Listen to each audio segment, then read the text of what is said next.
Please, no rush. Okay. Please feel, loose and easy, and be comfortable. Do what you need to do. If you need to get up and stretch, you need to go up and use the bathroom.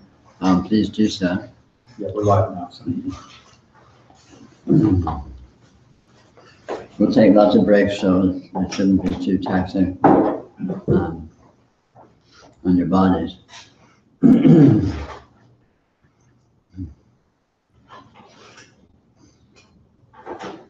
What is present here is absolute reality. This is it right here. Coming to recognize this, exploring this, discovering that that is the case, is what true spirituality consists of.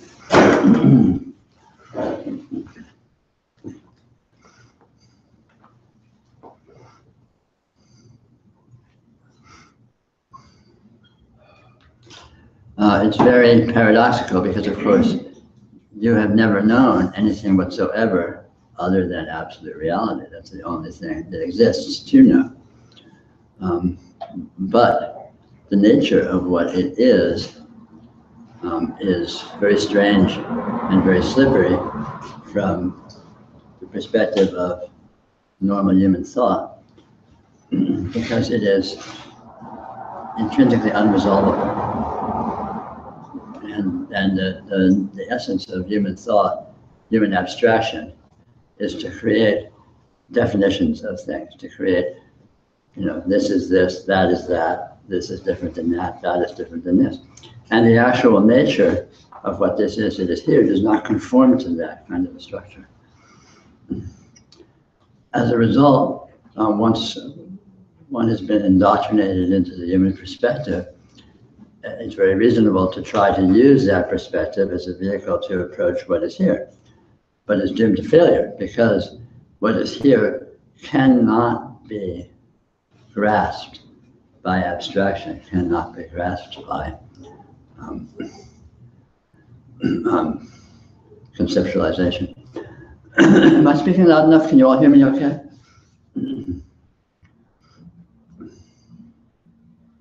So a large part of the learning curve of true spirituality is coming to recognize that that is the case, coming to discover that what is here is beyond conceptualization, is beyond abstraction, at which point one recognizes or settles into the immediacy of experience itself, which is already, of course, one with and fully engaged in this transcendental actuality, non-conceptually.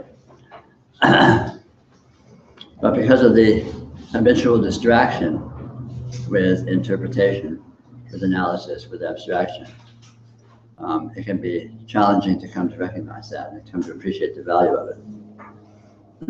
I would say the typical human mindset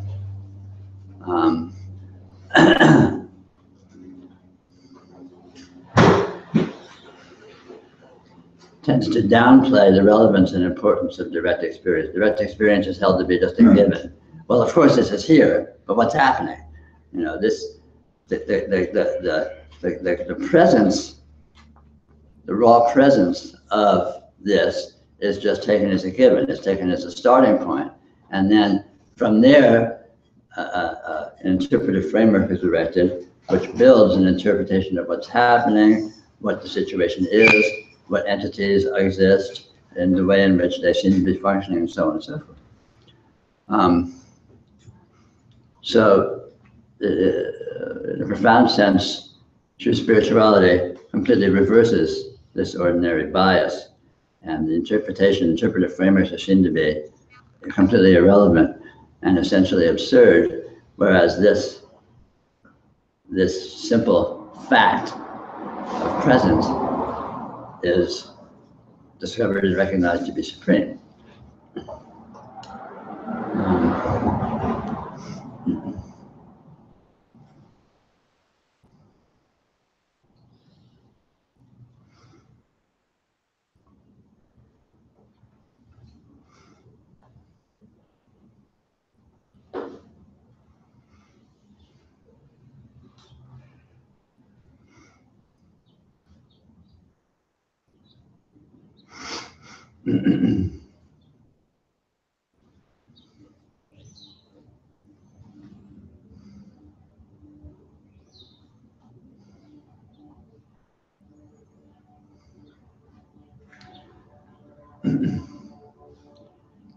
Depending upon one's maturity in all of this, depending upon one's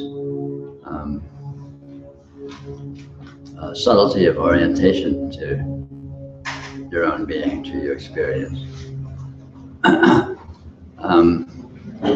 there can be a vastly broad range of recommendations or advice of how to approach this, how to be with this. And in fact, the path of yoga kind of opposes itself over the course of its trajectory. Initially in yoga, one fights to distinguish one's habitual human conceptual orientation from this actuality. And in the second half of yoga, on the contrary, one comes to see the way in which they are one. One comes to see the way in which the habitual interpretive frameworks are in fact this itself, nothing but this itself, being done by this itself. So it can seem like a completely opposite strategy, or more, like I said, more tactic, depending upon how mature one is in working with this. So it can be difficult working with people, depending upon where they are, because the same advice or recommendation doesn't apply, one size fits all kind of thing.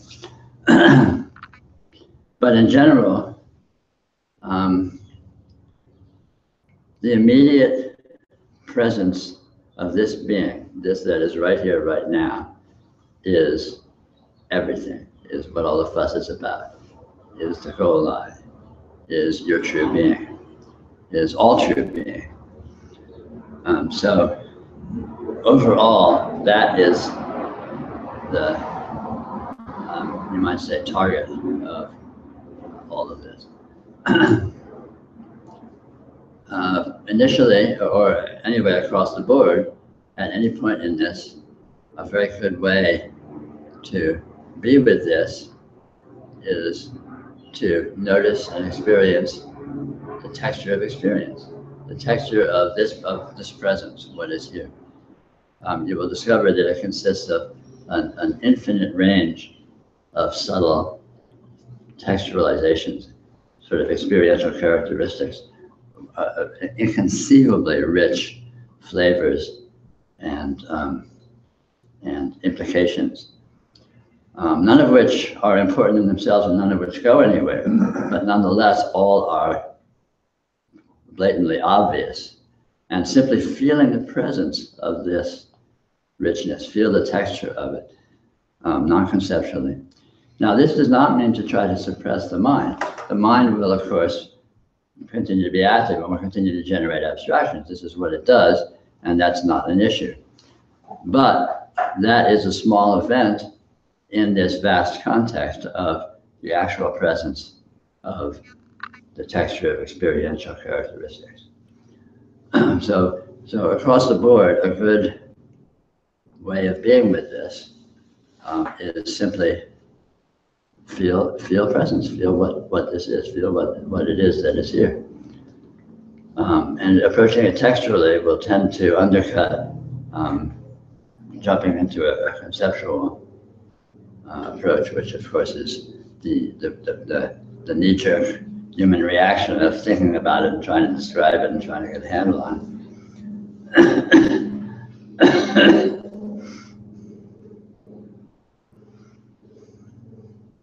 Now, what is here cannot be described. So descriptions of it, of course, are pointless. And the way in which it is what it is cannot be described. But it can be and is very profoundly known in this direct, obviously self-revealing presence that is here.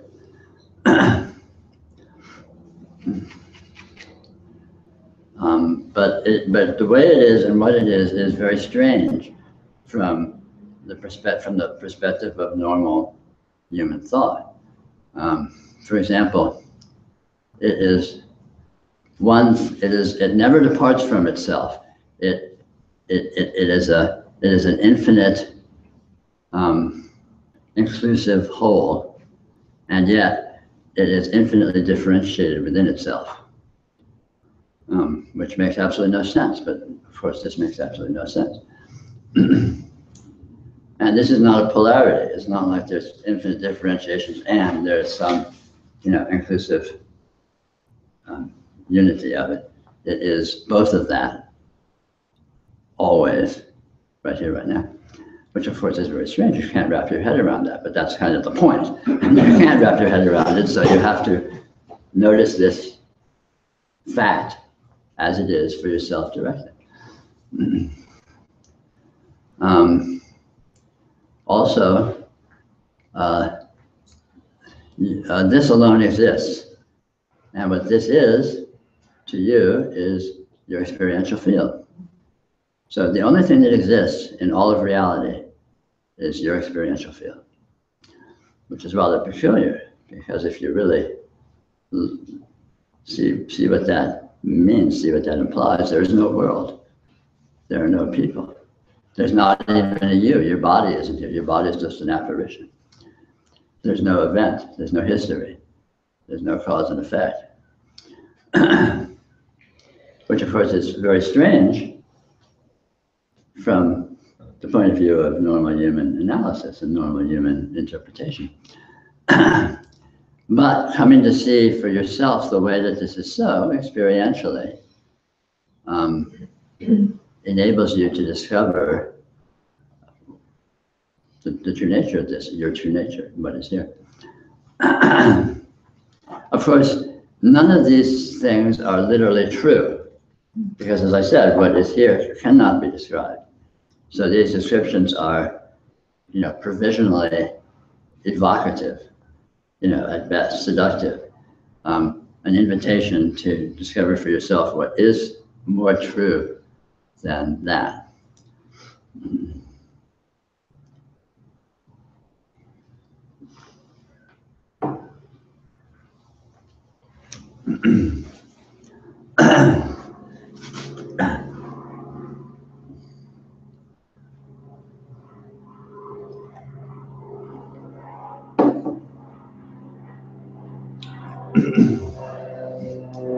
As I said, in the relatively earlier phases of yoga, one tends to find oneself fighting against one's habitual interpretation of what one is, one's typical habitual orientation to what this is. And one typically feels a pull and a seduction of keep getting sucked back into this interpretation, just an automatic knee-jerk reaction, which can make it problematic and can make it seem to be an either-or situation where you get sucked into your habitual interpretive frameworks, your definition of, oh, I'm me and I'm here and this is Seattle and so on and so forth, versus this completely indefinable and completely obvious presence that is always here. And there can seem to be a big polarization there. There can seem to be a mutual exclusion. And typically in the earlier phases of yoga, let's say the first half of yoga, arbitrarily, the struggle is to orient more directly to this non-conceptual actuality and orient less to the habitual interpretive framework. But as I said, in later phases of the yoga, it's more integrated. One discovers the way in which this is all there is. So obviously, this includes thought. This includes interpretation. This includes delusion. This includes being sucked into your trains of thoughts and your emotional reactivity and your neurotic personality mechanisms and so on and so forth. And all of that is discovered to be, in fact, this very transcendental actuality itself, rather than the enemy that it seems to be in earlier phases of the yoga. But the important thing is not to approach this theoretically. The important thing is to be with it as it is for you right now. And then you have traction. Then you can address what needs addressing to the extent that seems to be the case in your current situation. Well, that's a fairly thorough overview of what I call yoga of radiant presence. You can call it anything you want. It's simply true spirituality, as opposed to most spirituality, which is playing games of self-improvement and lifestyle orientation, which is fine, but it's more in the nature of entertainment than actual discovering truth. When you say feel the texture of experience, you're talking about the sensory. I mean, what do you mean exactly? Anything. Sensory is fine. Sensory is good to start with. It's very obvious.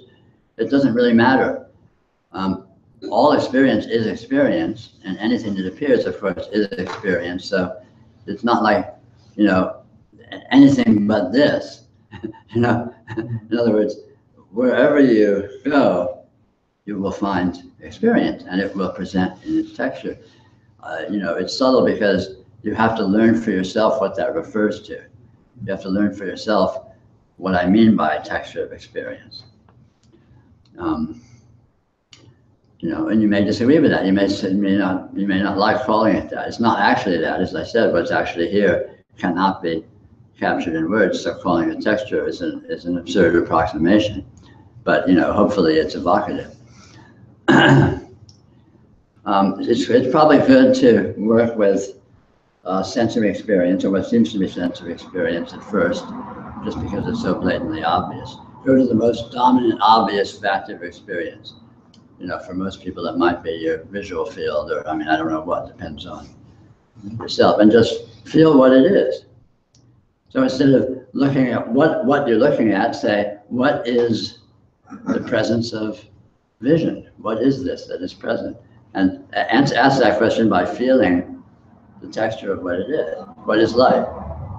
And expect to get an answer textually. So you're really talking about just seeing directly rather than interpreting, thinking about it, talking about it. Yeah, and again, this does not necessarily require the suppression of thought, because the mind will tend to be active, more or less. But again, the mind is a small event in this vast actuality and doesn't ever actually block it. No portion of experience actually blocks any other portion of experience. It all coexists. It's easy to get in the habit of not noticing that fact. It's easy to think that your thoughts are somehow blocking your direct experience, but of course that's absurd. When you're thinking a thought, your field of vision doesn't disappear. The feeling of your body doesn't disappear. It may be de-emphasized or brought to the forefront in terms of focus of attention, but it's always equally present. Reality does not block itself. It's one of its peculiar characteristics. It does not impede itself. It seems like there's a barrage of information. Yes, just infinite differentiation, like I said. Just information of every kind, just coming at us. Yeah, literally an infinity. Right. Literally in infinity. That means without end. There's more, and then there's more than that, and then there's more than that, and then there's more than that, and then there's more than that, forever and ever. And that's just right now. And right now, same thing applies. but it's all a different presentation. Every instant is completely unique in the panorama of seeming information that seems to be presented. And it's gone in the instant. As it's appearing, is it disappearing? Can you more about that information specifically? I mean, as far as the origin of I was very confused about this information. Why? Why all You're this confused information? because it's pure confusion. It makes absolutely no sense. It has absolutely no structurality. It has absolutely no way of analyzing what it is or how it is or the way it is what it is. Its essence is pure confusion. The idea that anything is supposed to make sense is the very essence of delusion. No, and I don't mean that in a pejorative sense. I just mean it's a mistake to suppose that the things make sense because they do not.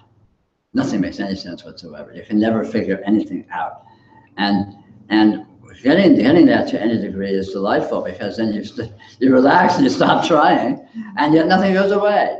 You aren't any worse off than you were, and in fact you're better off than you were because you're being more honest about being with what it actually is in the way that it actually is, rather than trying to pigeonhole it into some structurality or some logic that somehow seems to pull it all together, which is a hopeless task because it can't be done because it's not like that.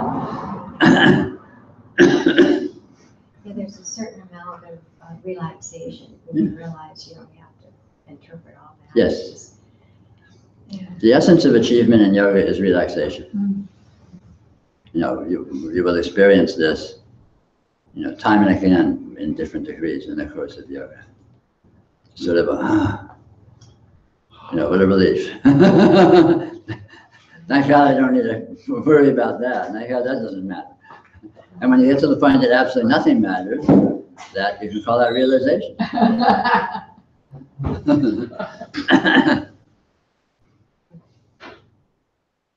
Peter, you mentioned at one point the later stages of the yoga. I'm just wondering if there can be, if you could elaborate any more from your own experience in working with people on the stages of the yoga or what people go through, or is that just fodder for the conceptual mind that doesn't serve any utility? Well, no, it can be interesting. I mean, it doesn't hurt to have some kind of a roadmap, even if it's inaccurate. Okay. You can kind of divide yoga into two halves based upon the seeming priority of your prior normalcy. Let's say your prior normal way of orienting yourself as your definitions of yourself and your sense of yourself as a human being in the world and so on, versus this strange, irrational presence. So initially, I suppose, for most people, let's suppose, the interpretive framework, the habitual historic way of relating to things is dominant, and one has to more or less fight one's way to get some taste of this direct presence before being sucked back into the habitual orientation. And this may or may not gradually seem to whittle away, or it may have quantum jumps or whatever. I mean, you can't, the actual dynamism of the thing is entirely individual and unpredictable. But sooner or later, the weight or the sort of importance of the orienting in the historical interpretive way diminishes, and the relevance of this, what had previously been thought to be just a simple fact of this being begins to loom larger and larger. When it reaches a certain point where they're about even, and this is sort of the peak of the hill. So until that point, the yogi has been seemingly fighting his way up a metaphorical hill, and when it reaches a point where it's kind of like living. It's almost a schizophrenic thing where one feels like one's living in two worlds. I am this human being, and I I'm Peter Brown and I live in the Bay Area and blah, blah, blah, the whole deal. And also there's this, and they don't seem to have anything to do with each other. And yet they're both sort of equally true and equally obvious.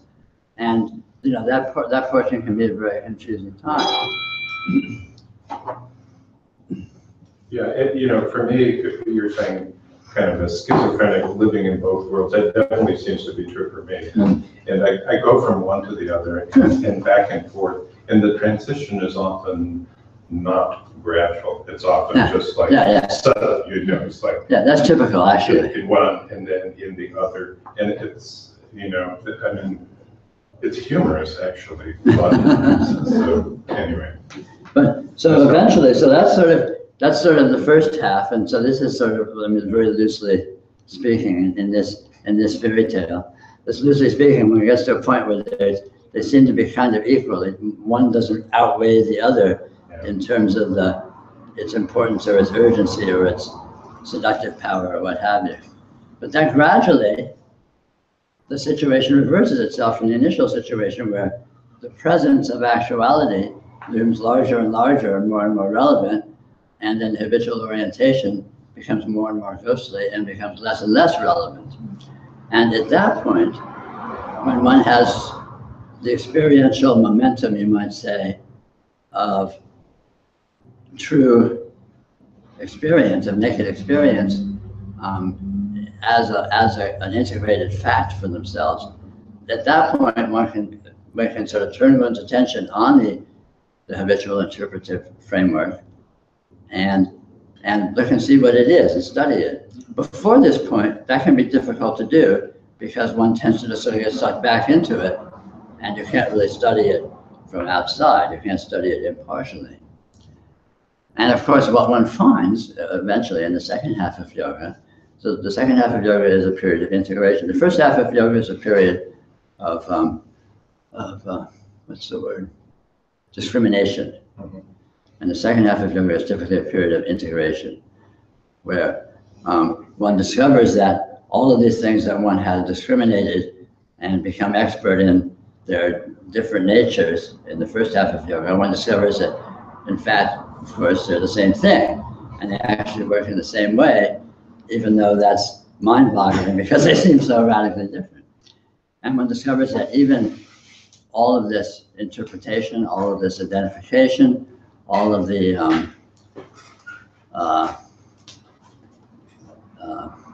you know, psychological mechanisms and emotional reactivity and what have you that's present to however it is in fact of the very essence and of the nature of this transcendental actuality that is obvious.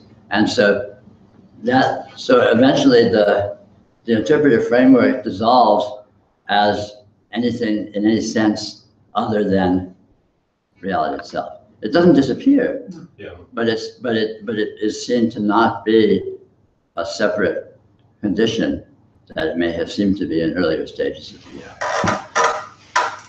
Yeah, you know, that's very helpful. It seems to me there are elements of the interpretive framework that seem to make sense, of the traditional interpretive framework that seem to make sense to the mind, and the other, whatever you want to call it, reality, doesn't offer much of anything for the mind. Right.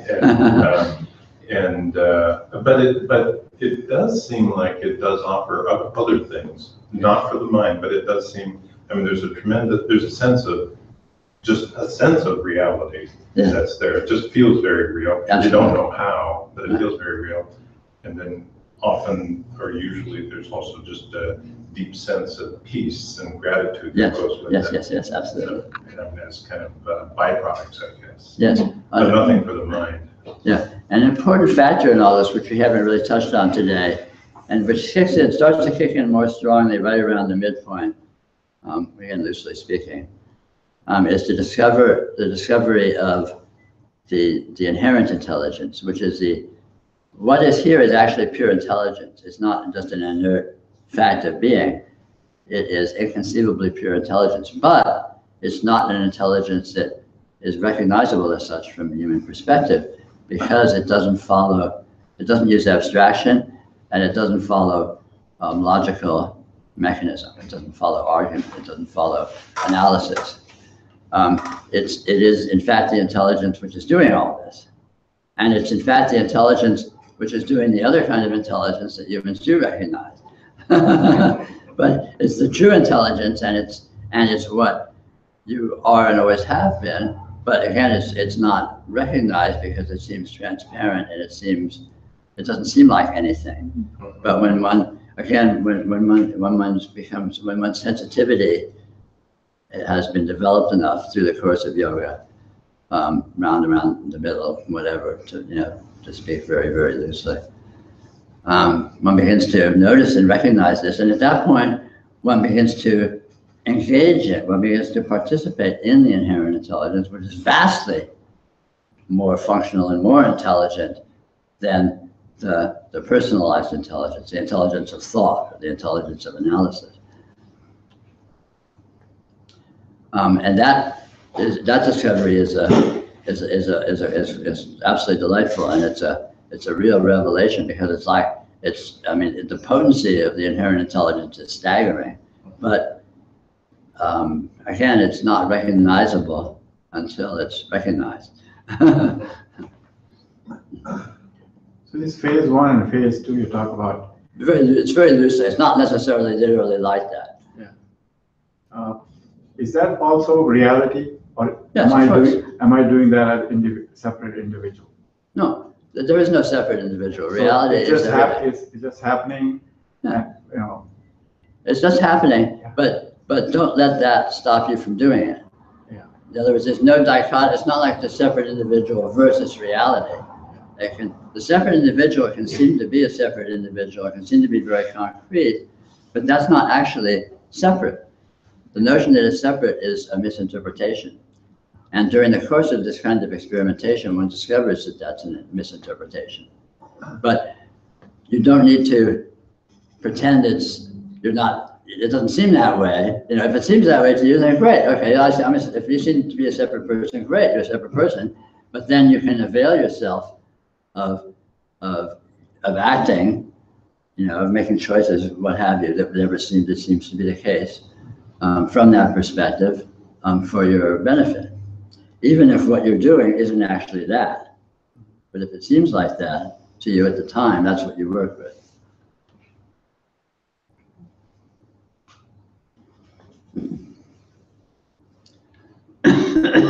So these are very, I don't know what to call it, like subtle things, like finally realizing that there is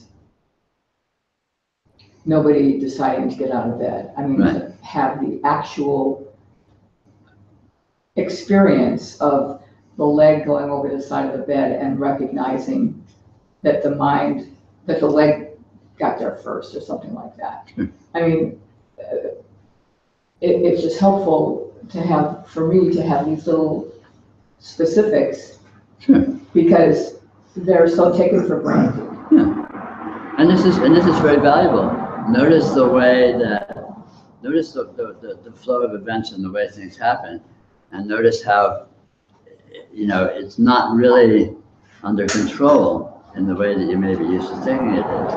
You're not really doing it in the way that you're used to thinking you are. And even if it seems like you are doing it, what's doing that? Where did that doing come from? Suppose it is you that puts your foot out of the bed, but what was it before it was that? Where did that come from? How did that happen? Did you decide to put your foot around? I mean, you get an infinite regress that is completely absurd. At some point there's nothing, at another point there's what seems to be some willfulness, and at another point maybe there seems to be some action, let's say, perhaps. But the whole thing is, where did any of it come from? What is any of it? What's it made of when it's happening? How does it happen? As it's happening, where does it leave you after it's happened? I mean, when you put your foot out of the bed this morning, I suppose, where is that now? Where is it? What is it? Yeah. I'm just really delighted to be recognizing these little snippets, you Yeah. know, and having opportunity to hear, because, well, just like what you said, so there was making coffee. I thought it was gonna happen at this time, but it didn't happen at that, it happened at, but these little examples are so valuable to Yes. me. Well, it's more than that. What you call recognizing these little snippets is the very essence of yoga. Don't underestimate this. This is the very path of yoga itself. Very powerful. You have the conceptual mind that just needs to. It doesn't need it. Just don't worry about it. Your Yeah. mind will continue to play out its megalomaniac fantasies, and it's neither here nor there. You know, it's just, so what? But what's that have to do with anything? What's that have to do with the light shining in the window?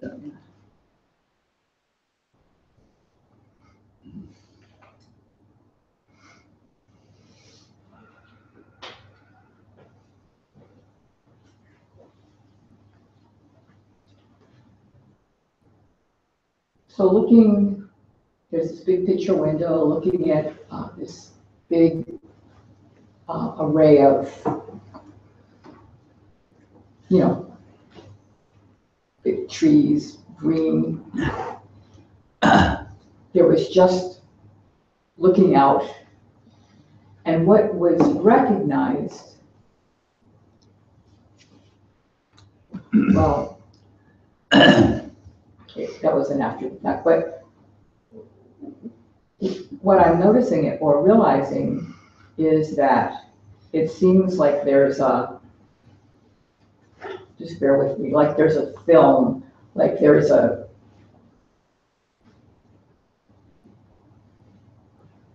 not yet, okay, this is all going to be goofy words. The ability to feel into that. I mean, I'm not labeling it. I'm just kind of laying there, just in a relaxed state, just taking it in. Mm-hmm. But it seems like either the looking or the feeling just kind of stops at a certain point.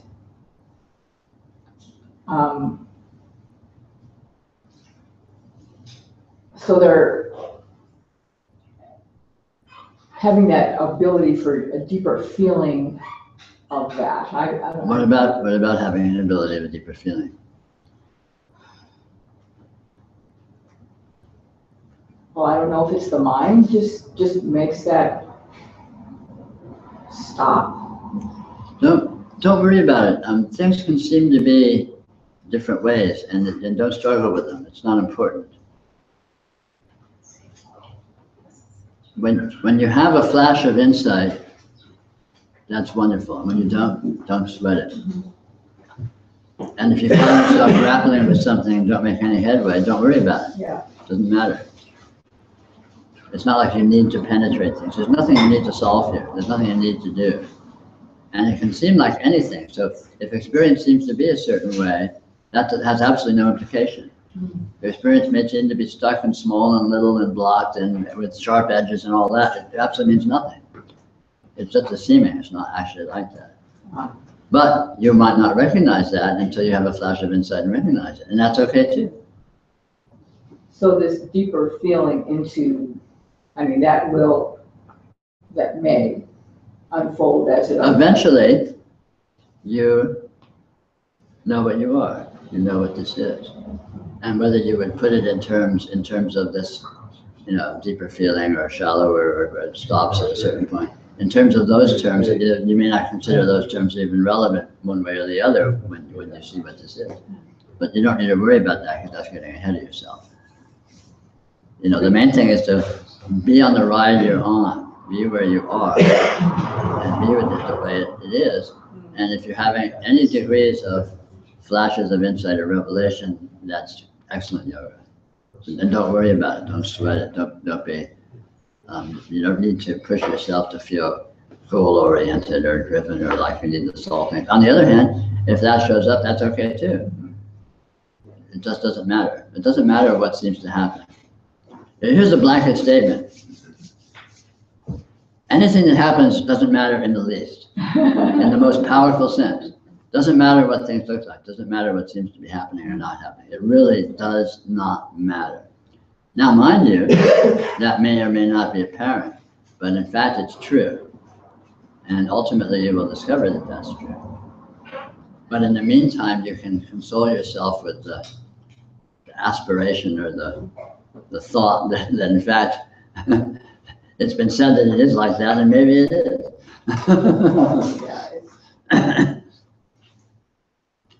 Everything that happens is very much like a dream in terms of its importance.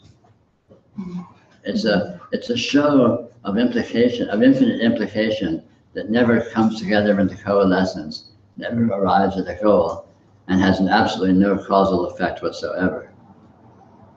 And the only reason that it doesn't change the condition of the dreamer. The dreamer is not damaged or improved by a nightmare or by an incredibly beautiful dream. And the only reason that it seems like it does have import, that it does have concrete significance in my day-to-day life, my interpretive framework, is because, why? Because I'm conditioned to believe that's the way it works. Well, whether or not, I mean, you can't know, in actual fact, you can't know why it is the way it is. You can say, yeah, you're conditioned, you believe that this matters. You believe there is cause and effect. You believe there is a past. You believe there is a future. Right.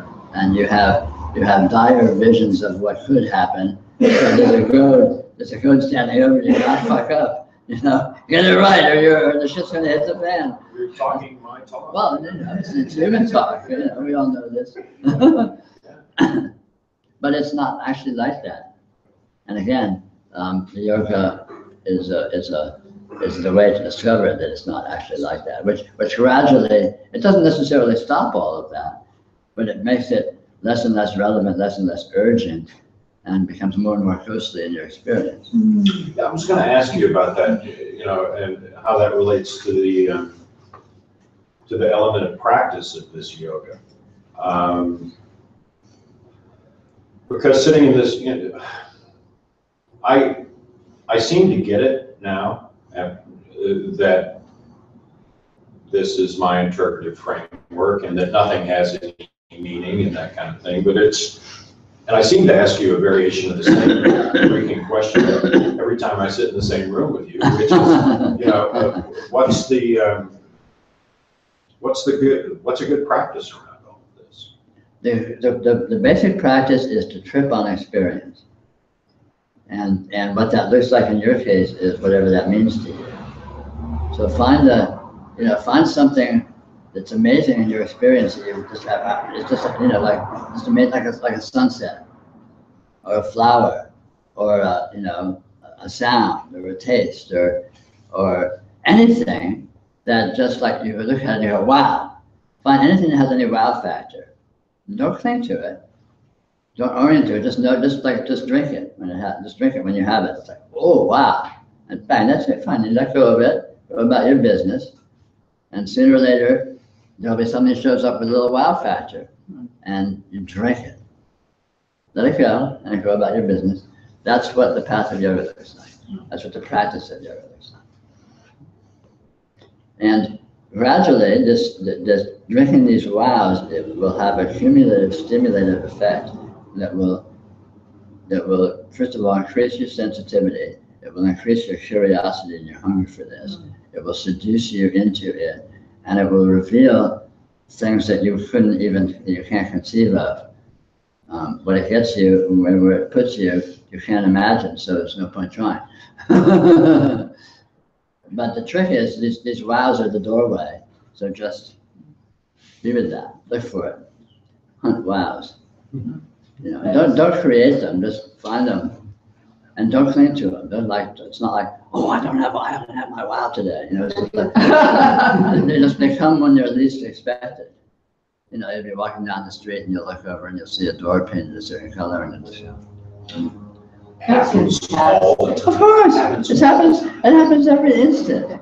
But again, we don't pay attention to that because we're busy paying attention to the interpretation of, oh, I have to go here and I have to do this, and oh my God, if I don't do it, it's just going to hit the fan. And all that's fine. So all that chain of events of catastrophizing and being stuck in cause and effect, all that's fine. Don't suppress it or fight it. Just look for these little flashes of, oh, what's up with that? Wow, that's cool.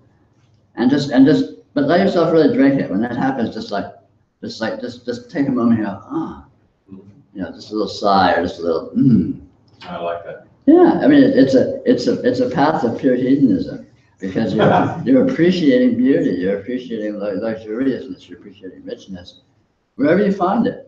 And you're not clinging to it, you're not even looking for it, but it will find you because there's actually nothing but. And even the dullest person, in fact, is continually being, bombarded with this astounding transcendental condition. And the trick is just let yourself touch that, let yourself, and then let go. Go about your business. Don't cling to it. Don't try to orient to it. Don't try to create a path around it or a structure of doing something about it. Yeah, that's a hard one for me, because when I see something that I really like, not only do I have a tendency to wanna sort of psychically put my arms around it and hang on to it and keep it, but I also wanna develop a lifestyle out of it. Sure, and even that's okay. You don't need to suppress that. But when you're doing that, that's what I call going about your business. Or let's say being sucked into your own neurotic self or whatever. Right. So that will occur ongoingly, and it's not an issue, but that's not what this is about. Right. But you don't need to suppress it. You don't need to try to not do it. When that happens, that means that you moved on from the wow. And that's great, no problem. Because sooner or later, another wow is going to come along. And then bang, cycle repeats itself. That wow could be a so-called negative event too. I mean, like a car crash. Absolutely, or anything, right? anything. Absolutely. That reminds me, I heard on the radio once this discussion on testosterone, and they talked to someone who had to get testosterone injections and what their experience was like. They talked to this guy who had no testosterone, some condition, and he had zero passion. He couldn't get out of bed. When he went shopping, all he wanted to buy was bologna and white bread and mayonnaise. No spices. You mean not just boiled vegetables? Yeah, well, that too. Bologna sounds a little testosterone to me. I don't know. That's different. And everything was an observation. He was like, "Oh, woman with a black blouse on," just observation. But then there'd be this little voice that was like, "How beautiful." Out on the floor, how beautiful. So every instant of recognition had that wow. It was like the eye of God or something. Everything was being seen for what it is, but it was also seen as incredibly perfectly beautiful in itself. And so it seems like it's just like you were saying, it's part of the fabric of reality that everything's recognized, everything's wonderful, everything is. True. That's always being seen. And that is the true condition. But again, the challenge in yoga is these heavy-handed overlays of being seduced by one's interpretive frameworks and believing them to be true.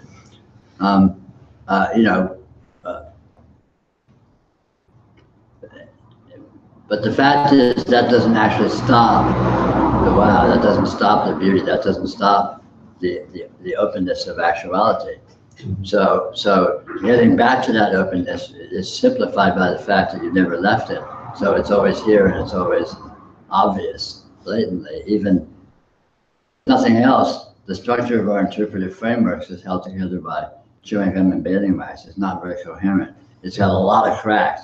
It's very sloppy. And so through these cracks, one is with experience that is not conforming or not relevant in terms of the interpretive framework, at which point there's more of a direct manifestation or an explicit experiencing of experience in its more true, call it context or nature.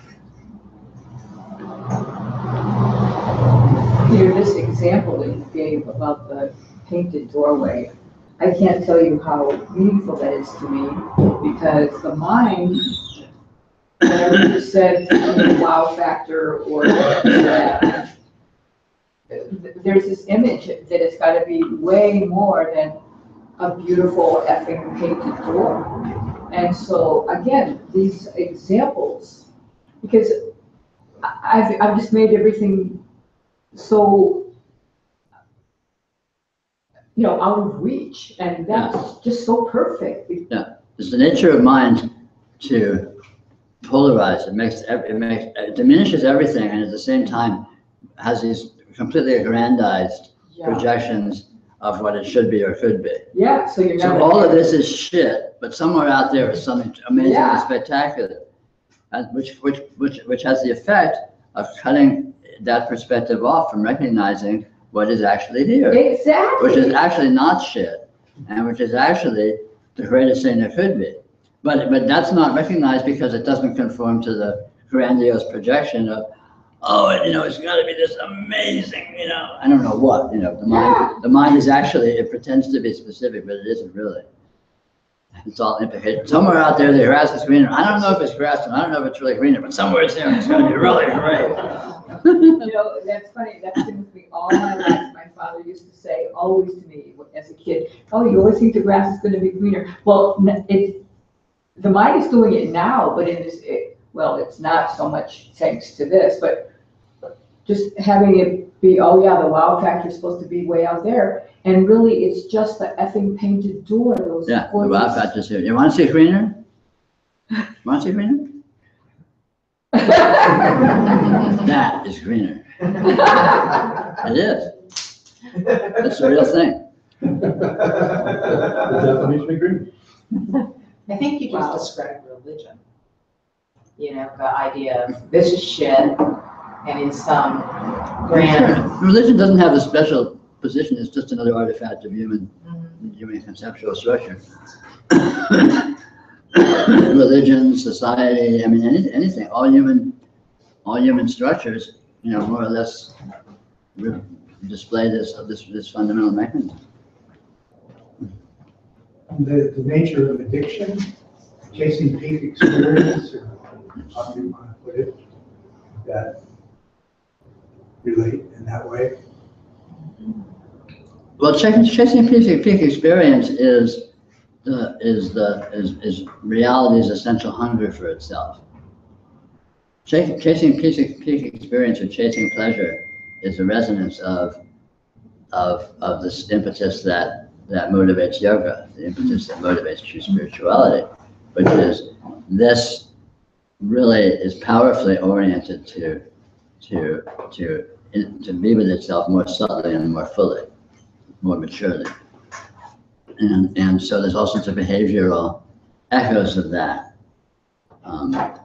that of course are irrelevant and beside the point, because they translate what's fundamentally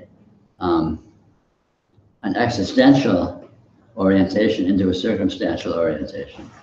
So you want the next drink, or you want some smack, or you want sex, or you want whatever, and it's you've concretized that as a circumstance, and that's what you're thinking you want.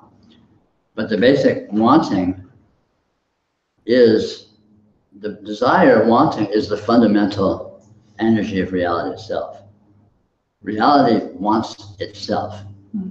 Now, reality has itself, but that doesn't diminish the fact of its incredible, inconceivable intoxication with itself. Reality is drunk on itself, and it wants, and it internally wants to dance with itself and continue to be drunk on itself. And it does.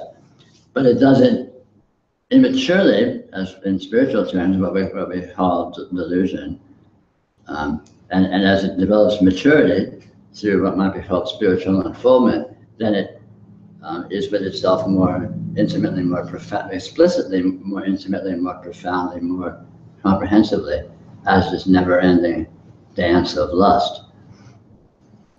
So what you just described there is the mechanism which leads to greater complexity and diversity. Yeah, it leads to greater complexity and diversity, and it also leads to realization. And both of those vectors are always in full force. Right. There's no actual historical progression. So without it, it wouldn't happen. I mean, you wouldn't have, Of course. it's. Everything happens because of that. Yeah. That's the fundamental motive force of the universe, is the desire of the absolute for itself. I mean, that's why your experience exists. What's seeing your experience is reality itself. What's being seen is reality itself. And this translation is all of this seeming sound and fury is just an accident of karma that it happens to look like that. But none of that, all of that is just the love dance of reality with itself. There's nothing, the apparent circumstance, experiential circumstances is nothing, it's not there. Right. So it's all a dream. It's Yeah. just what we've created as the energy of whatever is our dream. Yes. I mean, it could be like just blank white static. I mean, that could be someone's idea of a beautiful dream. Yeah, you know, if it was, it would.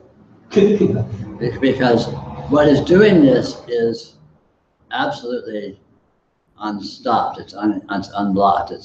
It's uninhibited. It's not at all stymied. It's completely successful always.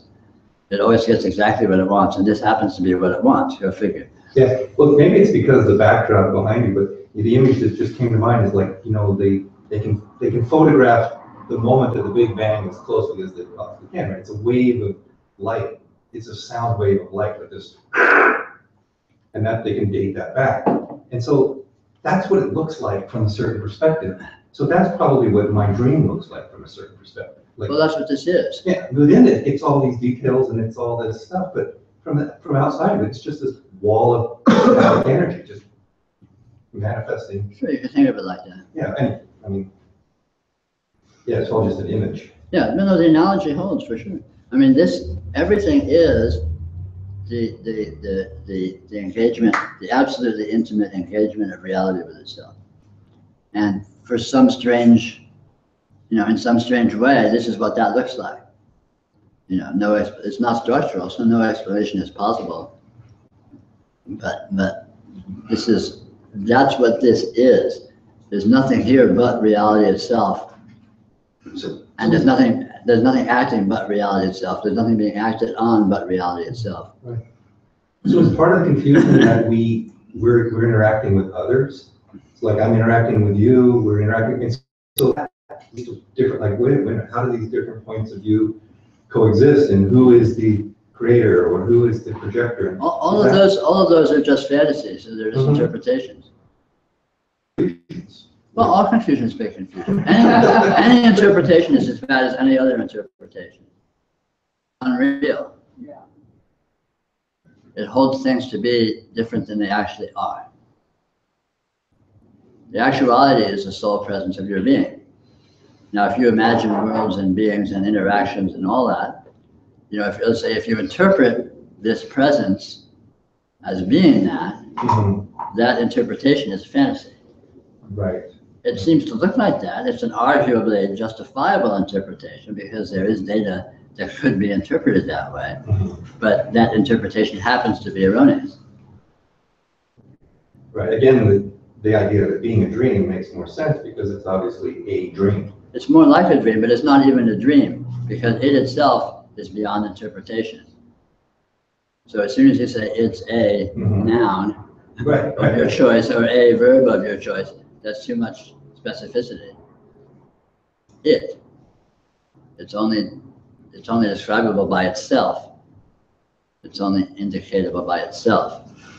So instead of it's a dream, it is this. Or This is definitely something. This is not a simple nothing. And it's a thing that you could ever, you know, find as a thing. But it's a supreme positivity. It's obviously, you know, it's obviously not a simple zero. It may be a complex zero, but it's not a simple zero. So how can that vast intelligence make wrong interpretations? On purpose, of course. On purpose? Yeah. By partializing its data. So if you look, you know what a fractal is? Yeah. So if you look at a fractal, if you look at the actual data in a fractal, it's an infinite field. and every point gives you a different result, a different readout. But if you set a threshold where you're looking at values above a certain point or below a certain point, it will seem to have a shape and an outline. So the shape changes. The problem is, in the fractal itself, there's no threshold. The threshold is applied as an artifact of examination, as an artifact of analysis. And that's exactly how the mind makes misinterpretation. Experience, for example, and this is not abstract, it's very concrete and very simple. For example, the mind can look around and say, oh, this is a room, these are walls, these are people, these are chairs, this is a computer. I mean, it's very, obviously the mind does this very easily. But the way it does this is by taking a vast field of data and collapsing it down as if that data had coherence, and it doesn't. So in your visual field, for example, you look at me and you see an inconceivable range of colors. Every point you look at is a different color than every other point. And yet, it's sufficiently different than this color against this color that the mind imagines a threshold and says, okay, everything that's within this infinite range is my shirt, and everything that's outside of that infinite range is not my shirt. But that threshold is created in imagination, because in fact, there's no coherence of the range of colors that are here, and that lack of coherence doesn't stop when you get outside the imaginary threshold. But the mind uses these thresholds. Basically, in imagination, it draws outlines around information. I mean, spatially, let's say in the visual field. And in other sensory fields, it does, analogous. So it sets these thresholds, and then it behaves as if these thresholds are actual, but they aren't.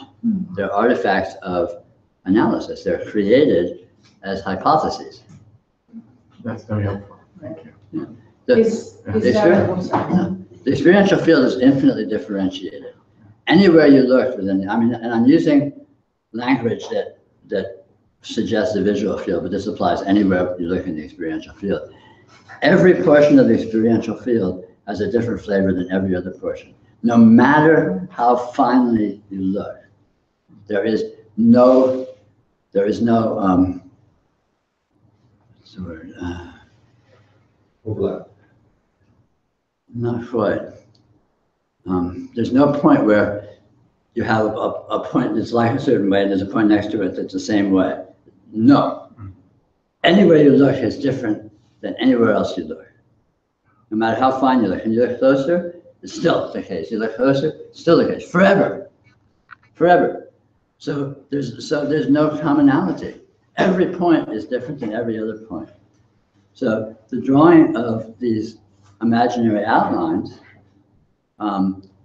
is imaginary. You can draw an outline around every point, but then you look inside that point and it consists of smaller points, all of which are different. It becomes absurd. But the mind forgets this. The mind forgets that it's acting provisionally. It's acting hypothetically. So what you're describing is that infinite differentiation is the nature of reality. It's the nature of appearance. Okay, it's not the nature. It's not a mental product. It's No. not. That's just the nature of. Yeah, it actually is that. It actually is that. It is, yes. And then, so what we do then to try to rein that in is we put frameworks up. Yeah, we simplify it. Right. Or isolate. Like, okay, I want to like a picture window does that. It isolates the landscape or isolates the view, so it's not just panoramic, and that changes our experience of it. It's like, oh, I never noticed the mountain so clearly before. There's just the mountain. But then it's like we habituate on that. Sure. But that's also, so that's the fundamental tool of the mind then, is to create frameworks. Sure, exactly. It also creates, it's oversimplified, it creates caricatures. It's presented with a barrage of an infinity of information, and it collapses it down to a finite average. So I can look at your shirt and say, your shirt is, sort of red and white or pink. But in actuality, every single portion of your shirt is, to some degree, to an absolute degree, a different color than any other portion of your shirt whatsoever. The light's hitting it differently, it's hanging differently, whatever, in terms of rationalizations about that. But in fact, experientially, that is the case. But the mind erases all of that difference, sets a threshold that says, I'm going to pretend all this difference is actually sameness. And all of a sudden, your shirt is just pink or just red and white. Right. It oversimplifies. It reduces the data field from infinity to a finite caricature of that.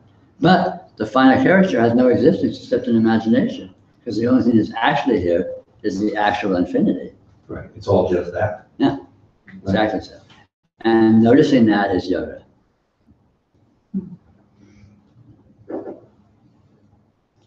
So somehow it's recognizing it's not all the same, yet it is the same thing. When you say it's recognizing, what do you mean more specifically? If it's all reality, Yes. if it all is awareness, that is Yes. just it. The differentiating experience then that I have of separating out or seeing something different in a shirt or a person or anything. And the further I go into that, the further we look into that, as you said, and it just keeps more and more. Yeah. And I'm trying to get how it's all different yet it's the same. Okay, this is the fundamental paradox, or let's say a fundamental paradox of the nature of actuality. It is infinitely differentiated within itself, but it never departs from itself. In other words, it never becomes anything other than itself. Now that's entirely irrational. There's no way you can figure out what that makes sense of that. And yet it is observably the case. So in terms of what it looks like, it is infinitely differentiated. And yet it is all just itself. It is all just this. Because at some point. So in other words, there's no actual dichotomy between differentiation and unity. They are one and the same, irrationally. So, the way to be comfortable with being with that is to learn that you get comfortable with the fact that this is not a logical actuality. It is what it is and is the way it is. And if it doesn't make sense, it's not its fault. It's our fault for expecting it. And it's only because I'm taking a fractional of something and expecting and wanting it to be something different than what it is as part of as everything else. I'm putting more emphasis on a differentiation of something within the everything. Well, you may be putting an emphasis on the differentiation, but you're also denying the differentiation by clumping it together as a non-differentiation. So for you to think of me as a person, you have to take this infinite differentiation, which is explicitly present in your experiential field, and deny that and collapse that down to a unit. Right. And say it's actually all the same, but different from what's outside the outline. All of which is effortlessly done by the mind, obviously, but none of which is ever true in fact. It's all a mental exercise. Peter, I'm just wondering, this is a slight shift in topic, but I was wondering if you could say something about death. Sure. It seems to me, you could just say, well, the illusory body-mind goes through some illusory transformation, but actually nothing happens, so it doesn't matter. But somehow, to me, death feels very meaningful. Yes. And it's obviously a big part of a lot of spiritual traditions, the concept of death. Yes. So I'd just be curious in your thoughts about that. Well, first of all, death is a fantasy. And the reason it's a fantasy is because you do not know what it's like until you've done it. And then, of course, you can't report. And I assume you don't remember having done it. So any thought or idea you have about death is, by definition, a fantasy you're having of what it might be like, or what it could be like, or maybe, whatever. Even if it's a very well, inspired and well-reasoned and fantasy, it's still a fantasy. So death is a fantasy. So one thing I can say about death certainly is what death is exactly what this is right here, right now. Simply because when death occurs, what it will be is this right here, right now. Yeah. And the notion of after death or before death becomes much less relevant when you notice that this right here, right now actually has no after or before. Yeah. I mean, it does in our mental terms, in terms of our interpretation, but in terms of this here, there's no time. Right. And in the instance of death will have no time. It will have no after, as perhaps we expect, but it also has no before, as we may not expect. And it will be no more than exactly what this is. What it's going to look like, now that's always the question. Yeah. But we don't know what this is going to look like in the next instant. So it's still fundamentally not a new situation. And the range of what this can look like is virtually limitless. What you're going to experience in any instant in your life, I mean, what's the range of that? Yeah. It's inconceivable. So is the concept of death in any way a useful concept? The Buddhists tell people to go hang out in the graveyards or whatever. I think a lot of that is sort of psychological, therapy actually, or manipulation of trying to, be with your fears and use the provocation of the emotional reactivity to investigate the energy of that or what have you. I don't know. Sure. But at any rate, to me, it's unnecessary elaboration. To me, it's beside the point, because death is two things. It's fundamentally this that is right here, right now, exactly in the way that this is right here, right now. And the other thing it is a fantasy. Yeah. So on that basis, I think that's all anyone needs to know about that. And I think making more of that is liable to just feed into fantasies of unnecessary elaboration, which will distract one away from true yoga, which is the recognition of this that is here right now. Sure. Yeah. But we don't need any help with that. We're very good at finding distractions. So, okay, if death is a fantasy, let's step back a little bit and talk about pain and suffering. Sure. Well, suffering is experience. It depends. Suffering is a subtle notion. So you could say there's two aspects of suffering. One is the presence of pain, or let's say unpleasant experience, and the other is the interpretation that it's bad. Now, which are actually two separate things, provisionally speaking. So the problem with pain and suffering is not the actual experience, believe it or not. The problem with pain and suffering is the interpretation that it's bad, because that's what magnifies it.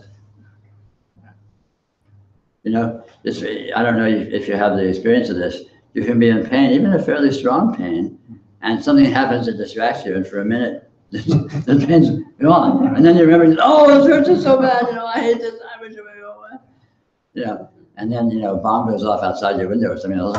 Ooh. Oh, that's right, this hurts.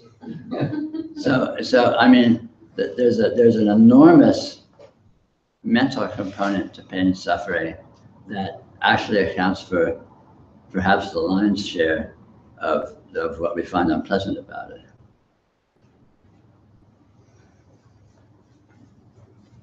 And of course the same thing applies to all experience. During the course of the day, your average person might say things, really horrible things happen, and really great things happen, and all this. And in actuality, the day is always basically the same. But the horribleness and the greatness is sort of added by the narrative, by the interpretation, the story that's being told about what it is. Oh, this is horrible. Do you know what they did? They did this. Can you believe someone would do that? How horrible. I can't stand them, What am I going to do about this? And so all this mental soap opera plays out in the mind, which creates all this emotional reactivity. And then it seems like something has really happened. That's the hilarious thing about the news is it gets forgotten. Like, remember, only 2 weeks ago, we were going to get blown up by Korea. Exactly. I mean, it's all the same. Where did that go? They're still doing it. I mean, the news is a good example of that because they do that very deliberately. Yeah. They play for reaction because they get more viewership because, oh my God, if you heard, the series about the Bahamas and everyone's, where's the news? Let me get.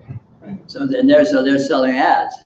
They don't give a shit. It's all just a carrot on a string to get people's emotions jerked up. Right. They don't care about the facts. Right. And the facts are plain. Yeah.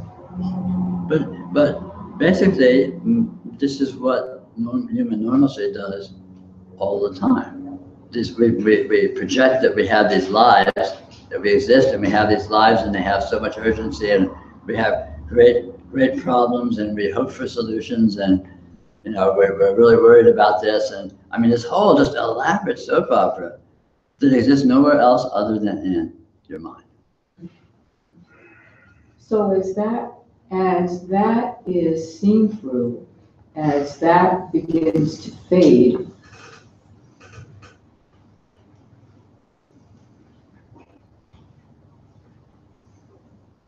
so there's just this.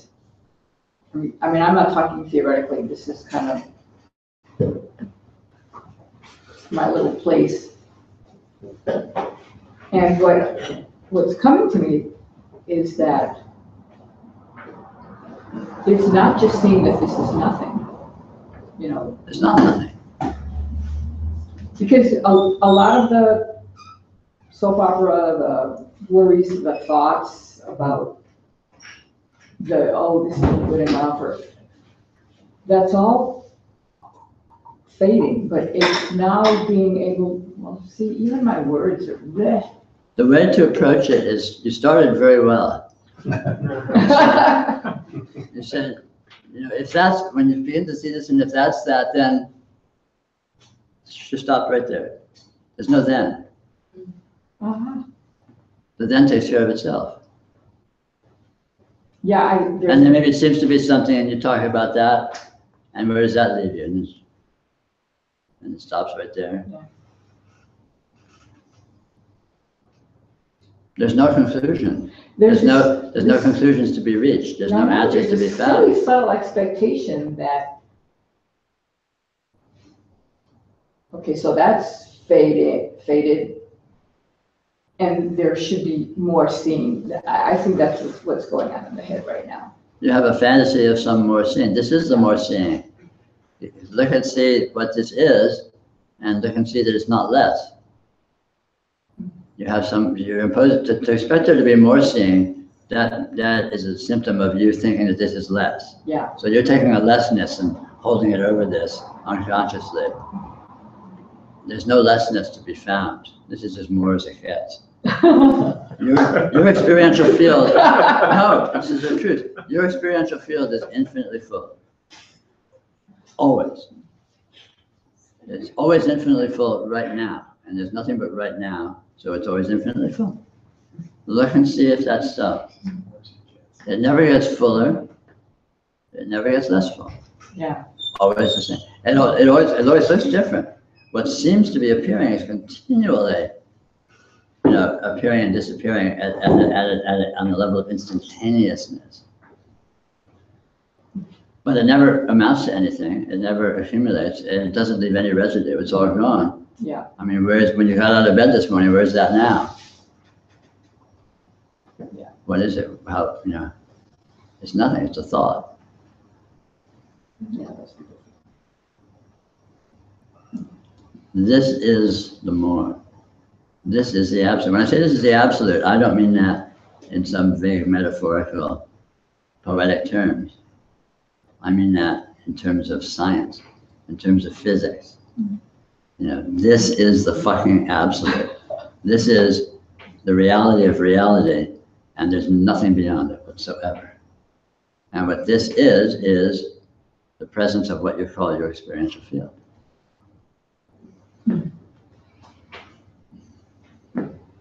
I'm sorry I've neglected to have a break. Let's have a little 5-minute break. We'll have lunch in a little while, but sitting here in this grind can get taxing after a while.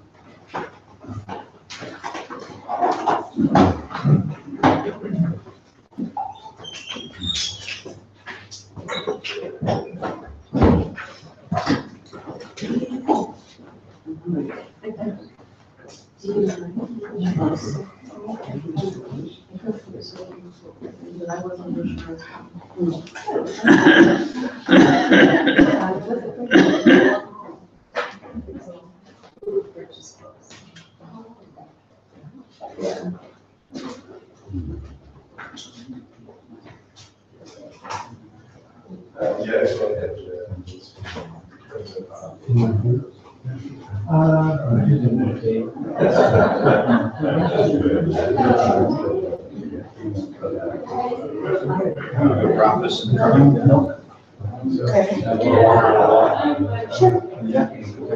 Beautiful day out. It is gorgeous. And then this is too, this Seattle's turning into Miami slowly but surely. I'm curious about what your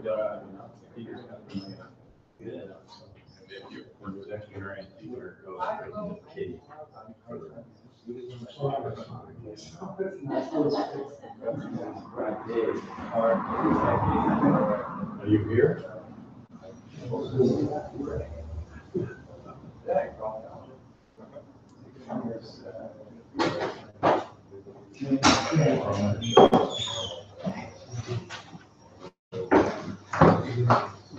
Need anything? Okay, thanks. You good?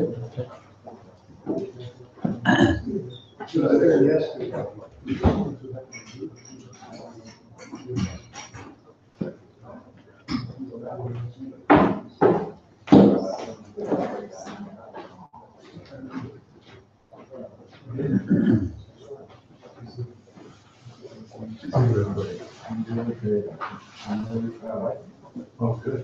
Glad you came through. Have some light anyway. Didn't see you.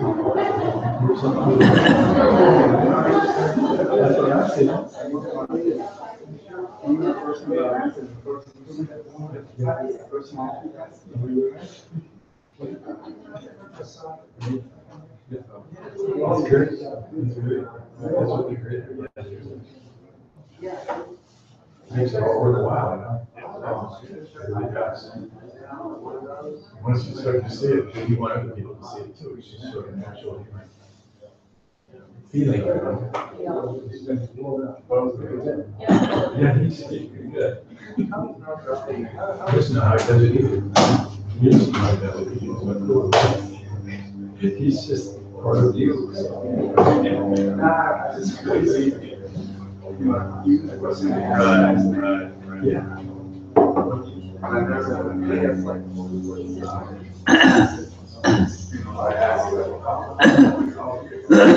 You asked me that. I looked at you like, you see what?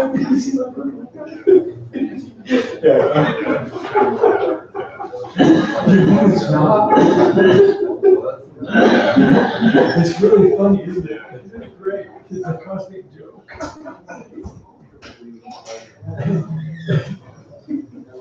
It's not the program. It's the programming we do.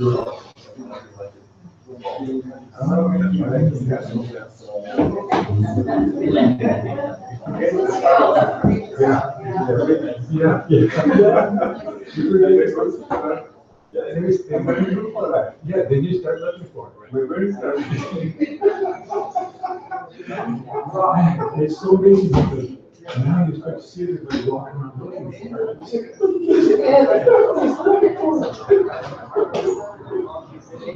It's like a bit of glasses. Where I put my glasses? Yeah. That's all right. Feels good.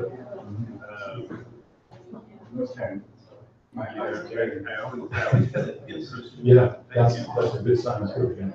That's the Kundalini. The heat. That's what I do. The heat of the Kundalini. It's being freed up. So. Yeah. Yeah. Yeah, it's palpable.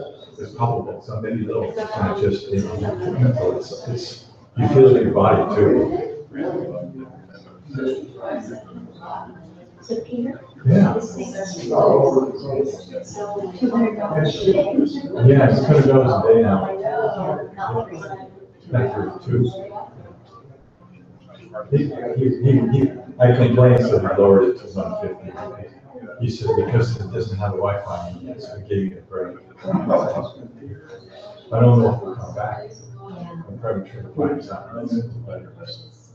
In a church or something. Or can you find somebody rich who's got a view of the lake? That's views. Where'd you guys like this from? Like the senior center or library? Libraries are nice, yeah. They don't like us, they don't like people taking donations though. I looked into that. They don't Well, we want can you, figure out a way to do that maybe we can before. get around it. Yeah. Right, we should try to get around There's it. always a You'll way. figure out a way. There's always a way. You get away.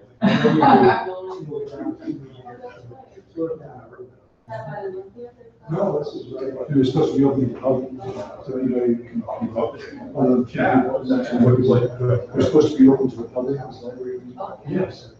So, Yeah. I mean, which, you know, I don't know, that's never been a problem. Yeah, look at it now.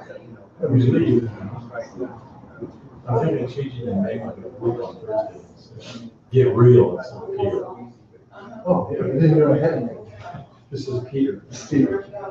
There is a room upstairs at their place book. Upstairs? Yep, in the opposite corner, Yeah. opposite side. Oh, you're talking about the, kind of over on the inside of the Japanese restaurant? No, it's like behind all of that area. It's in a glass, it's an enclosed glass plate. Yeah. You're okay, so I'm just gonna give you a huddle. On the kitchen. Yeah, I think Yeah. we go take it. Yeah, and I think you have to, yeah, that's a good point. Because I think we actually looked into this, we actually did it a couple of times when we were in Yeah. Technically, you're supposed to be a member of friends in the library. I don't think it's that much. Upstairs. You're not talking about upstairs, which the level. I'm talking upstairs from that. Upstairs. No, Same level. the bookstore is third place books. Right. And right across from the bookstore is, the bakery. Stage and all the different. And then just behind that is the glass Oh, enclosed yeah, place. yeah, no, we. Well, yeah, I think I looked into that. Okay, I guess at least this is. You're great. It's not good. But I don't think it's that much. I tried. Nose to the grindstone. My, Back to the serious subject. Beautiful. You know, charges.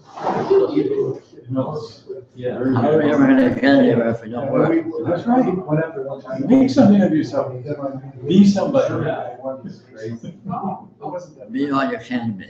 Be all that you can be. Exactly. Yeah. I think, I was talking to some teacher, he's having some breakthroughs, he said. He's starting to break loose. The ice jam is breaking loose. Good for him. That's good news. It's always good news. Couple times a day, and so it stayed green. Well, that's the point of all this. And of course. Mold, there's a mold attack. It's a lovely yard in the area. It's we get those germination of those worms. Yeah, exactly. A big mound just came out last time. So I think I'll have to trap in or something. There is a. We should have a bell. Yeah.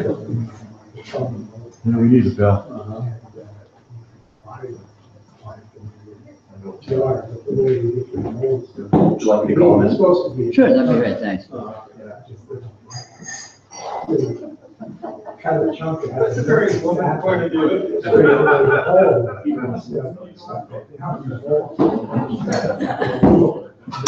There you go. Thanks. There you go. 1, 2, 3, 4, 5, 6. They figured out how to make space if they went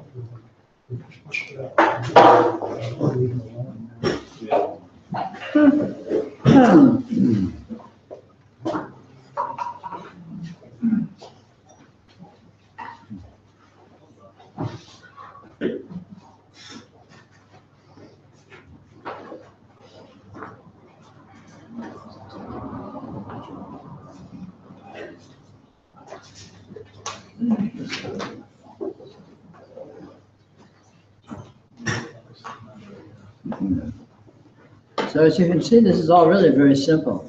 I mean, when you start hitting down the cases, you can look at all sorts of fine points. But it's really, really very simple. It's just a simple fact that what this is, it already is, and it already is completely the case. And the normal human condition misunderstands what this is. But simply by looking at what this is, you can correct that.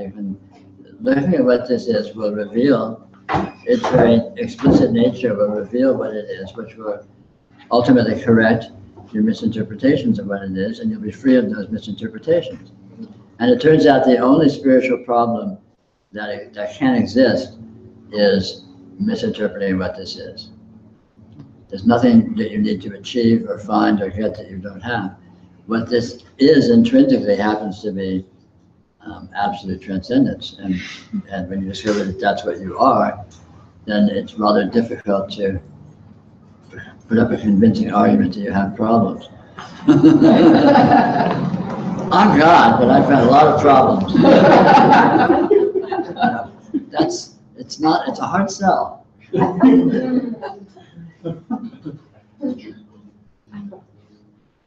question, I was wondering if you could just comment briefly on the role of shamans or shamanism in dissolving the misinterpretation. Sure. Well, shamanism by its very nature is experiential, experientiality, whether it's behavior or what have you, that's outside the context of rationality, outside the context of normal human interpretive frameworks. And so in that sense,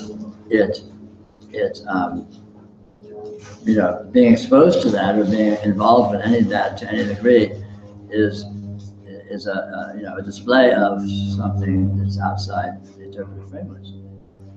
Whether or not a subtler, more wild interpretive framework is then substituted for the previous mundane normalcy is a subtle problem, or can be a subtle problem. And in fact, that's an issue which is the case in a lot of spirituality. A lot of popular spirituality, I think, one feels an enormous relief at having gotten out of one's normalcy, but one has just actually moved into a new, upgraded, and improved interpretive framework, which is no less true, but the relief of its difference from the sort of like moving from one apartment into another. Thank God I'm rid of that place. It definitely feels like an improvement. It's more fun. Yeah. So, No, it's all good. I mean, there's nothing wrong with that. By all means, have at it and enjoy it. But in terms of liberation, one has to really go all the way and see that interpretive frameworks don't actually apply to actuality, so they're unnecessary.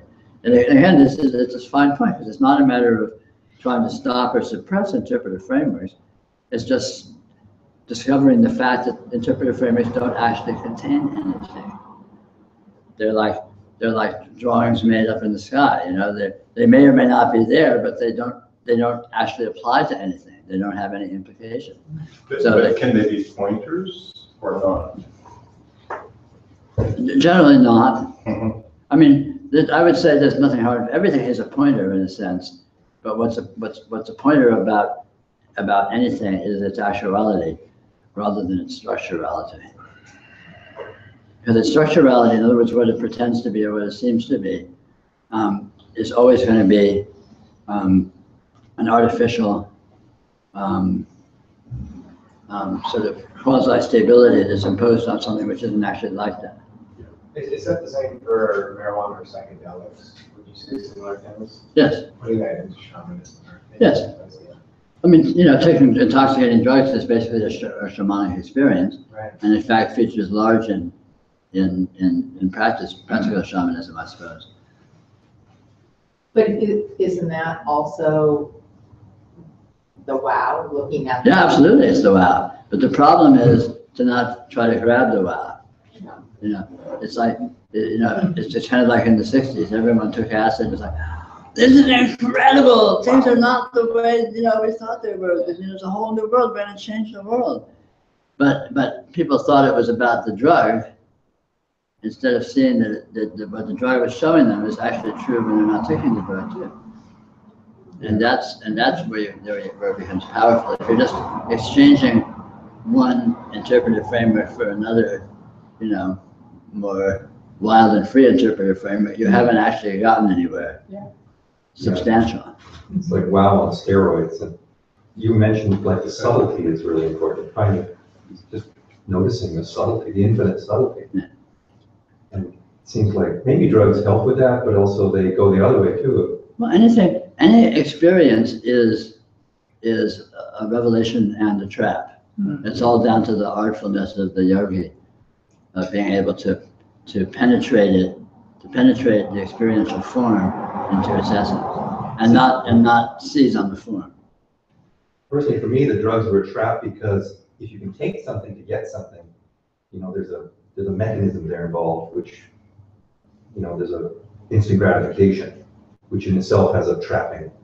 Sure, absolutely, it can. Yeah. But again, when you see that what the drugs show is actually the same as what is being shown in non-drug experience, then you have the value of the drug.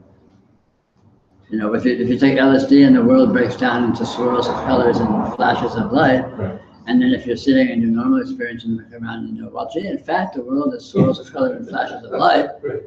then you've got the message. Right. But if you're small, but how are we going to? But if you're sitting here thinking, God, this is boring. I wish I could sort some acid. You missed the point, Right. because you're not noticing that what the drug magnifies is actually already inherently present in itself, and that's where the power is. That's what's liberating. It's the discovery of the inherent nature that is independent of means. It's independent of needing to be this way or that way to open its magic. It already is open. The magic is it's already full on 100% magic.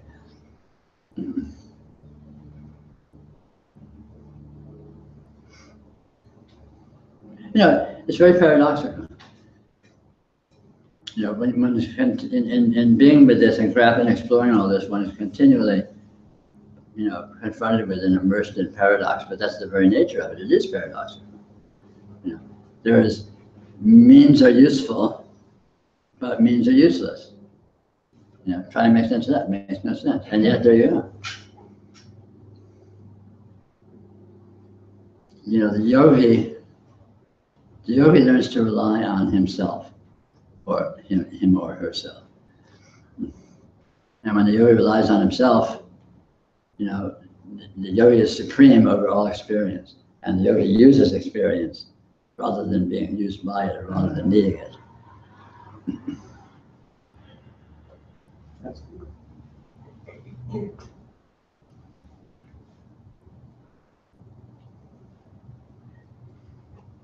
Can you say a few words about ego? What do you have to say about ego?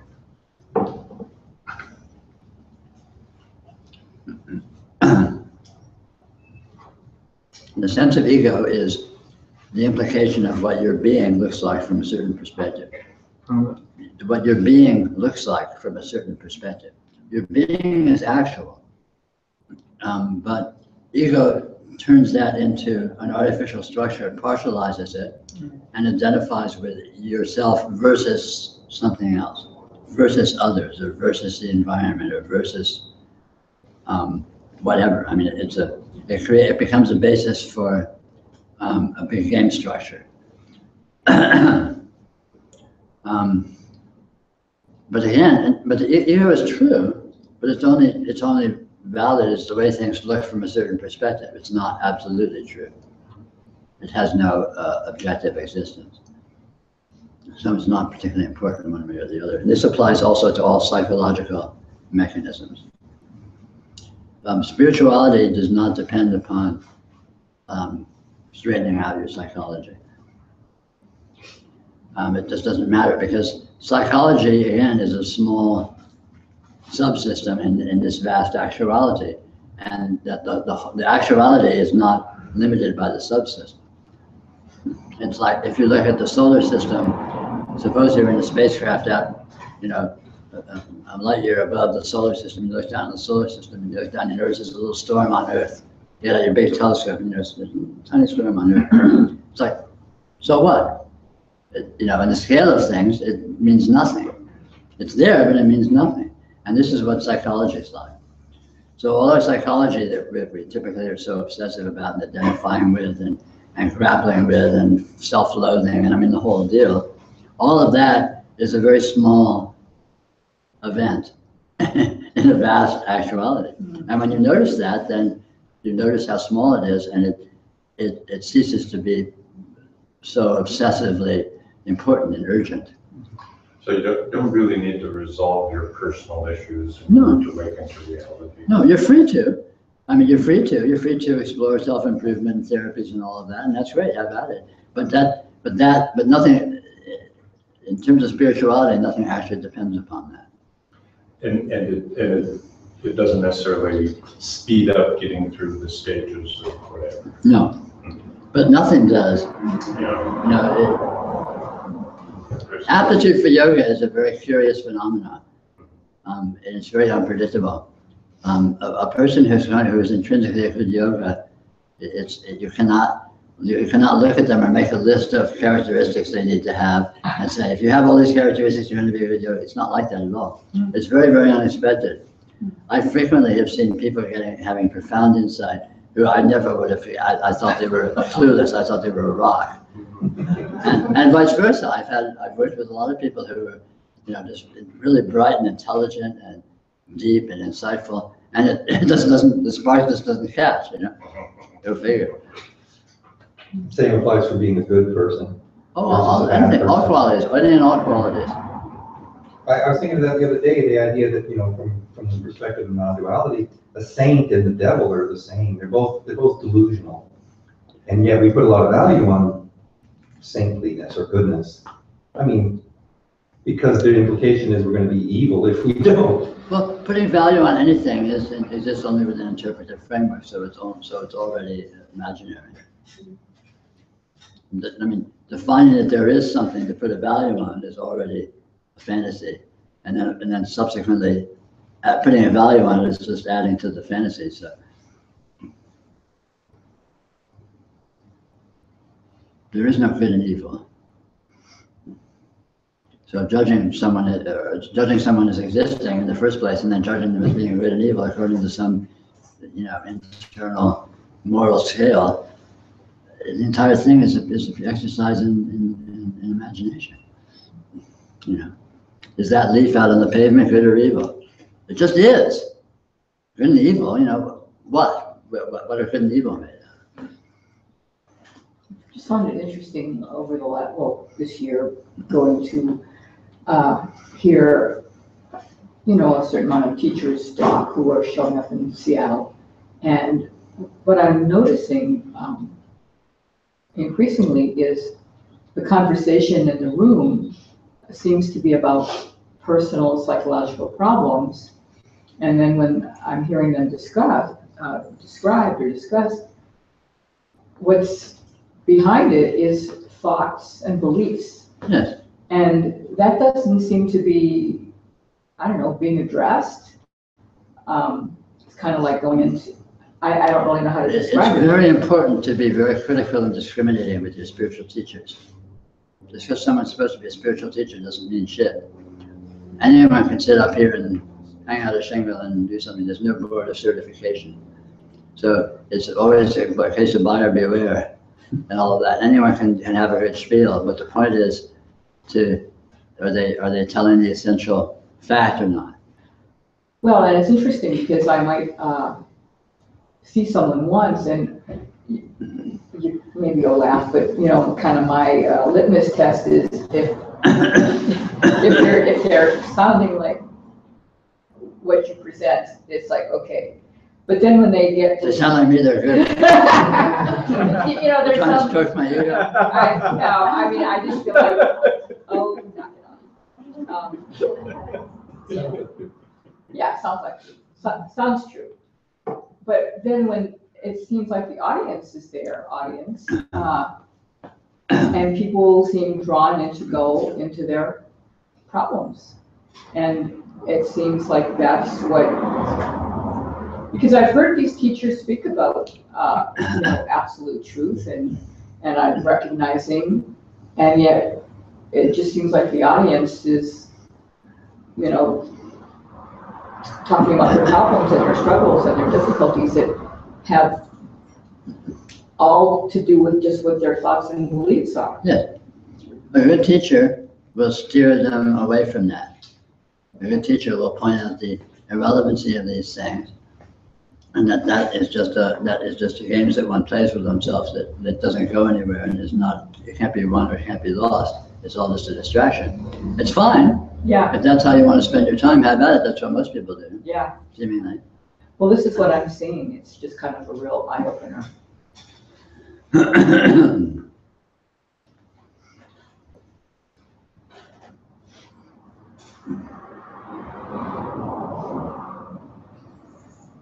And then go into all of these childhood stories. I mean, it's just really quite amazing.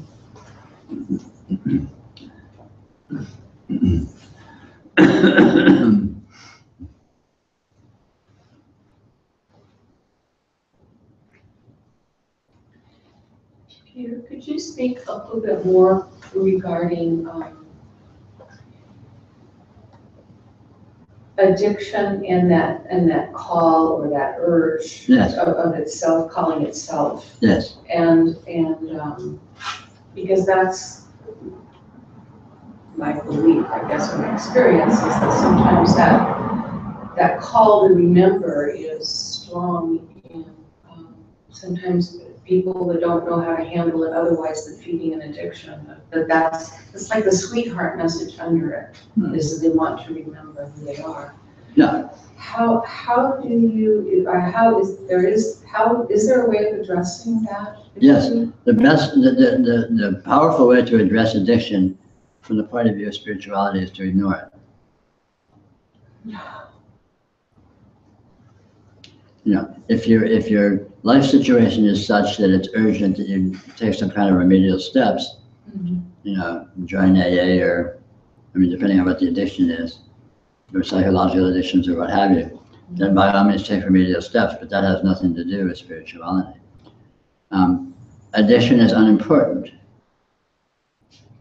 Addiction is an expression, as all behaviors are, addiction is an expression of the life force. And all expressions of the life force are nothing more than that, nothing more than expressions of the life force. And so it's the life force that's important, not the expressions. And the expressions come and go, and at the end of the day, they all go. But the life force does not. So.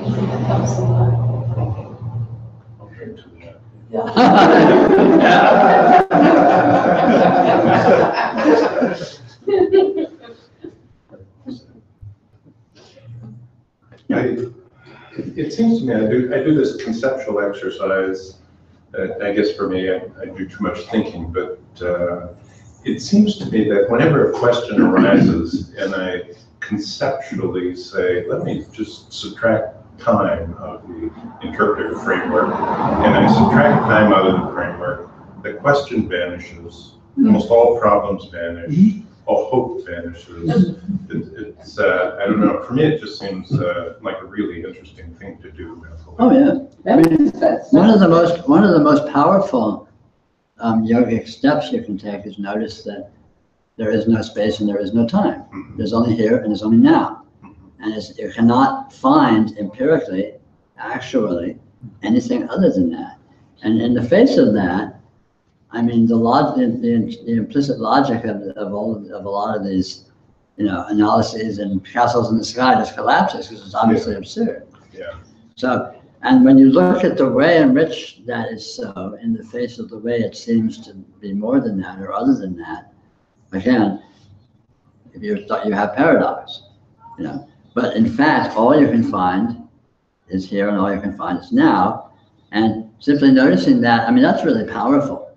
You know, if you really let yourself feel the truth of that, just see the truth of that, you know, I am here is always a true statement.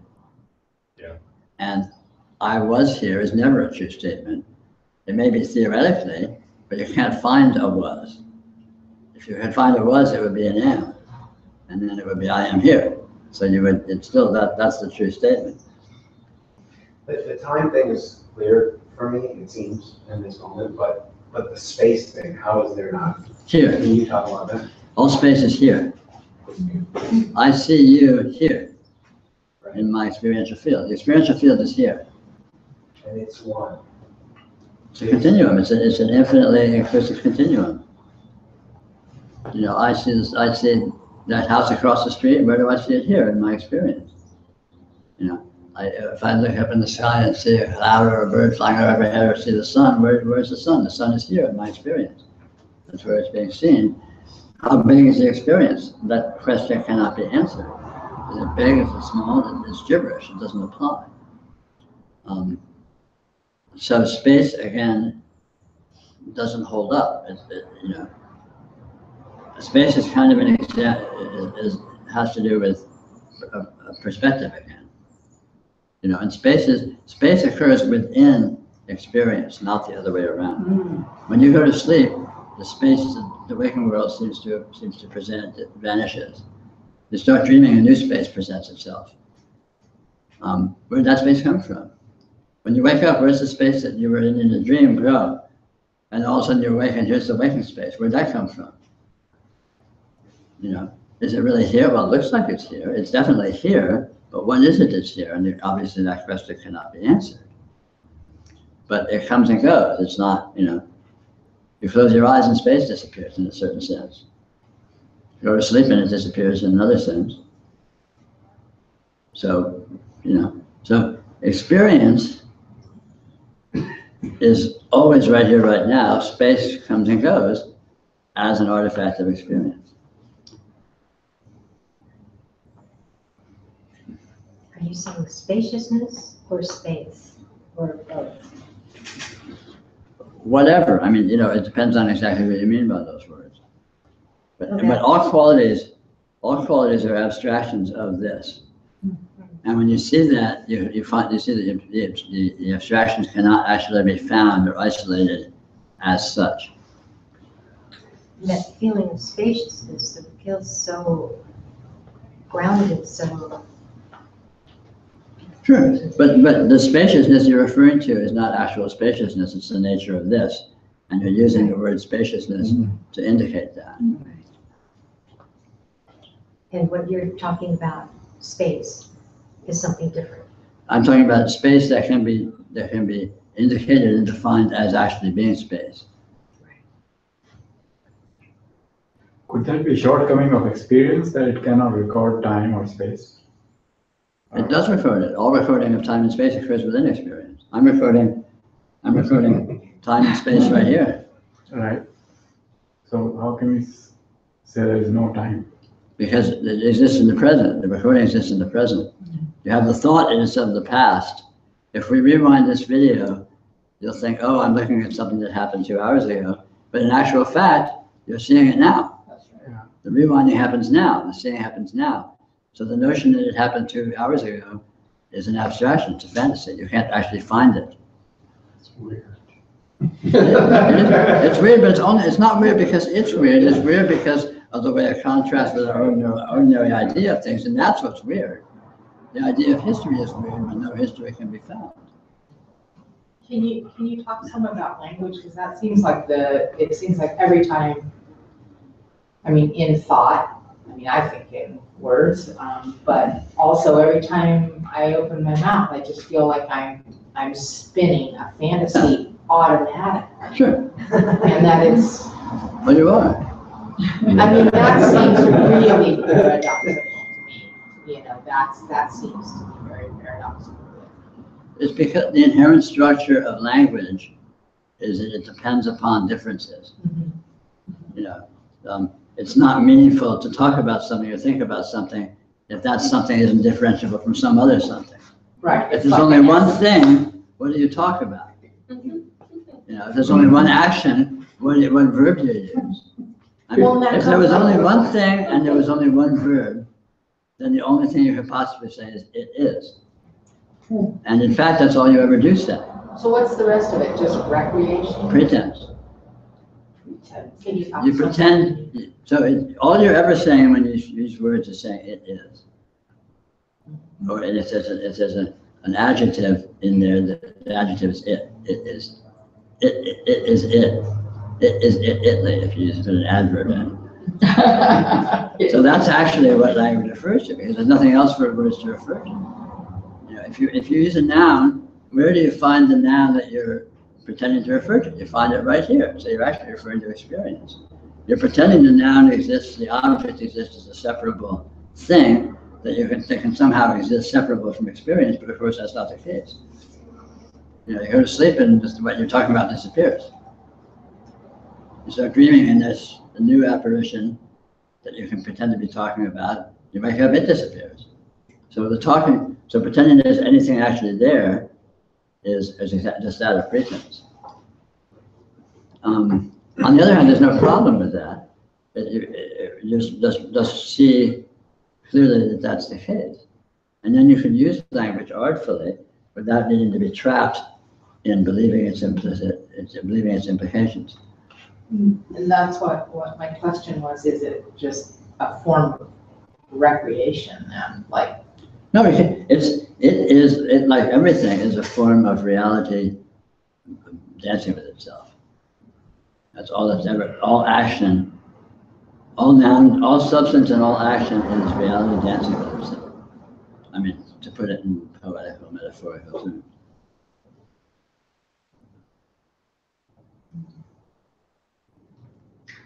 So the word unconscious, that is a misnomer, I believe, because there's always consciousness as long as there's sentience. Well, consciousness, sentience, and unconsciousness are all degrees of the same thing. I'm a little confused. Just like light and dark are all degrees of the same thing. Okay. So, in other words, you might say, boy, I'm really spaced out today. I'm really phased that, you know, my consciousness is really fuzzy. But your consciousness isn't fuzzy because your consciousness is what's experiencing the fact that your consciousness is fuzzy. right. So the consciousness that's fuzzy is actually an apparition.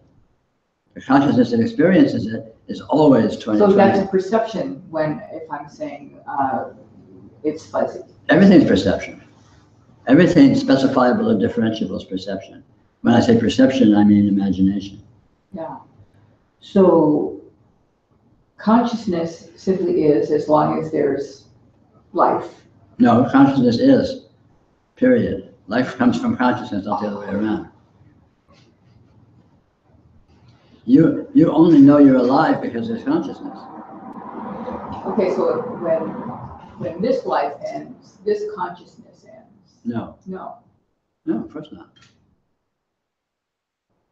Okay, now I'm confused. Consciousness is synonymous with being. Yes. Isness. Reality doesn't cease when the life of your body ceases.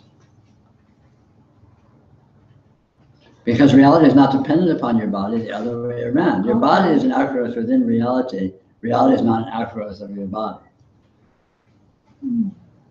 Your body is not an entity. Reality is an entity. Reality is the sole entity. And your body is not. Your body is a conglomerate of infinite energies and factors and apparitions and so on and so forth, which has no inherent coherence whatsoever. So my understanding was that consciousness needs a form to experience itself. Your understanding is wrong. Okay, well, I'm glad I'm talking to you. Consciousness may make forms, so to speak. Forms may seem to appear as vehicles for consciousness to explore itself, but what's up with that is unfathomable. But consciousness comes first.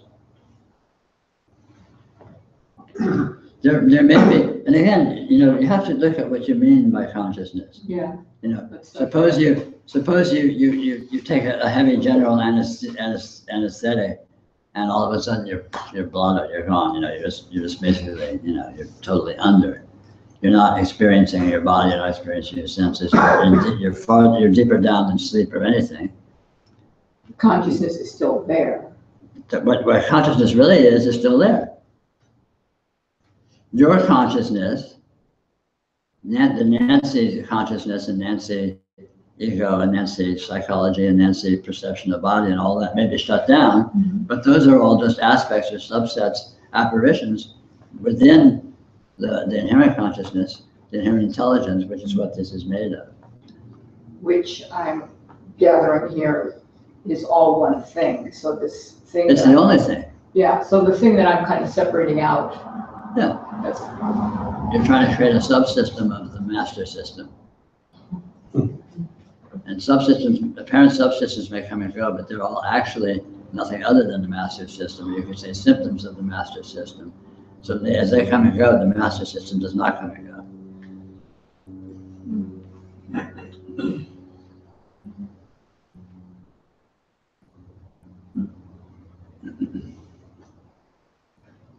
wow. So it's interesting though, because then like the subsystems are meta-programming into the master system constantly. The master system is meta-programming through the subsystems. It's all growing. That itself is an interpretation that you're structuralizing something that's not actually structural. It may or may not be, but you certainly can't find that. That there isn't experiential growth. Yeah, you can't find it. It seems to, experiential growth is an interpretation ultimately. There may or may not be something that correlates to that, but you can't actually find it. I mean, nothing as a particularity can be found. All that can be found is this. And then as soon as you try to take it a step further and say, yeah, but this is doing bodies, this is doing functionality, this is doing a relationship, this is doing this is doing that. This is evolving. Like, yeah, exactly, whatever. You're not negating that event may be occurring, but in actuality, that event does not exist. It is just this. And as this, it is certainly infinitely beyond whatever you're holding it to be, no matter how sophisticated and subtle. Okay. So I want to. So every sentient being has consciousness. There's only one sentient being. Okay. Yeah. As far as you know. You have to be. This is pragmatism. Yoga is empiricism. You don't start from a theoretical construct. You start from what is undeniable self-verifying fact. And the only undeniable self-verifying fact you can find is the being of your experiential field. So this being has consciousness. And when this body dissolves, consciousness remains, but it doesn't belong to anybody. It's just consciousness. Do I have that? Consciousness never belongs to anything. Consciousness is the field within which all apparition appears, and bodies are just apparitions. So when this... Your body is an object. Your body is an object of your experience, just like this body is an object of experience, just like this cup's an object of your experience. They appear and disappear within your experience, and their appearance and disappearance doesn't affect your experience. When you go to sleep and your body disappears, it does not affect your experience. And I think you'll probably find on your deathbed, when your life disappears, it's not going to affect your experience. But don't try and hold that as a theory and wait and see. And consciousness simply... Consciousness is just a synonym for this. I'm glad this is going to be on YouTube. Wow. Oh, wait, I didn't have recording on. Sorry. Oh.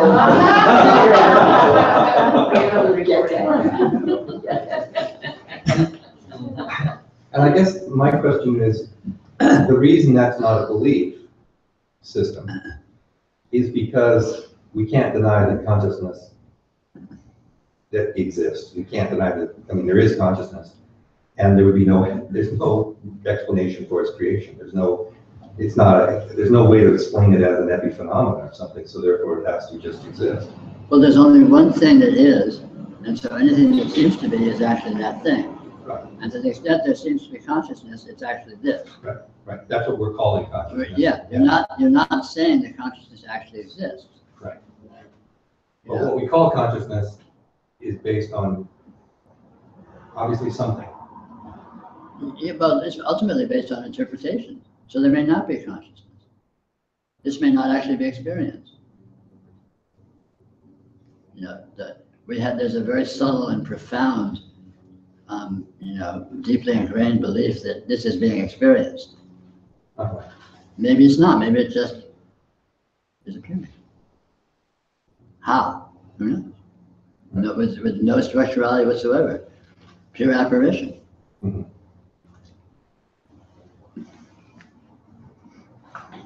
But you can't, the point is you can't say anything about it one way or the other.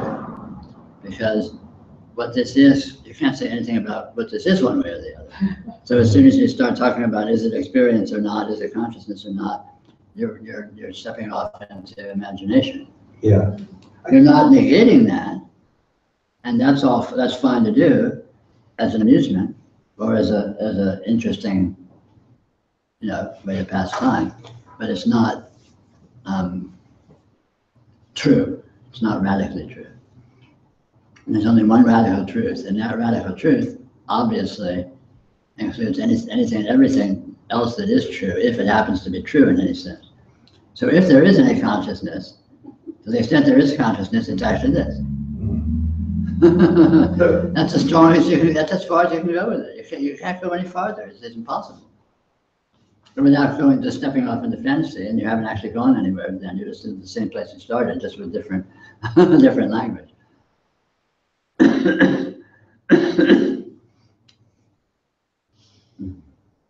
One of the remarkable things with this, as it's been unfolding, and again, there's no good or bad or right or wrong, but there's just a noticing that there's less and less chasing after experience. There's less interest in going, what's next. There's more just right here. And even the notion, I always have the notion of death about, losing something. And more recently with it's okay just being right here, I really love hearing you describe how on the deathbed, it's still more, it's just what's here. There's, just all these ideas about, wanting something else or what's next, or, it just really is just. All these ideas, all the elaboration of these ideas are just hypotheses. They're mental possibilities. You're thinking that, well, if things were the way I think they are, then it could be possible that such and such could be the case. If there was space, and if there was time, and if there was cause and effect, and if there was history, and if I had a history, and if I have a life, and if I have a body, then, but all those ifs are nothing more than ifs. Yeah. They're just, yeah. Or let's go another way. Let's go more very explicitly in the fiction. Suppose you don't have a body. If I don't have a body, and if there's no past but there's a future, just change the rules and use that as the basis for your extrapolation. All of a sudden, you have a whole new mental panorama of hypothetical possibility. But it's all imaginary. Right. Well, it's the missing. I would miss this, beautiful nature. I would miss, but you didn't really miss it. You just defined it out of existence in your imagination. You defined it as a non-entity, or as boring, or as uninteresting.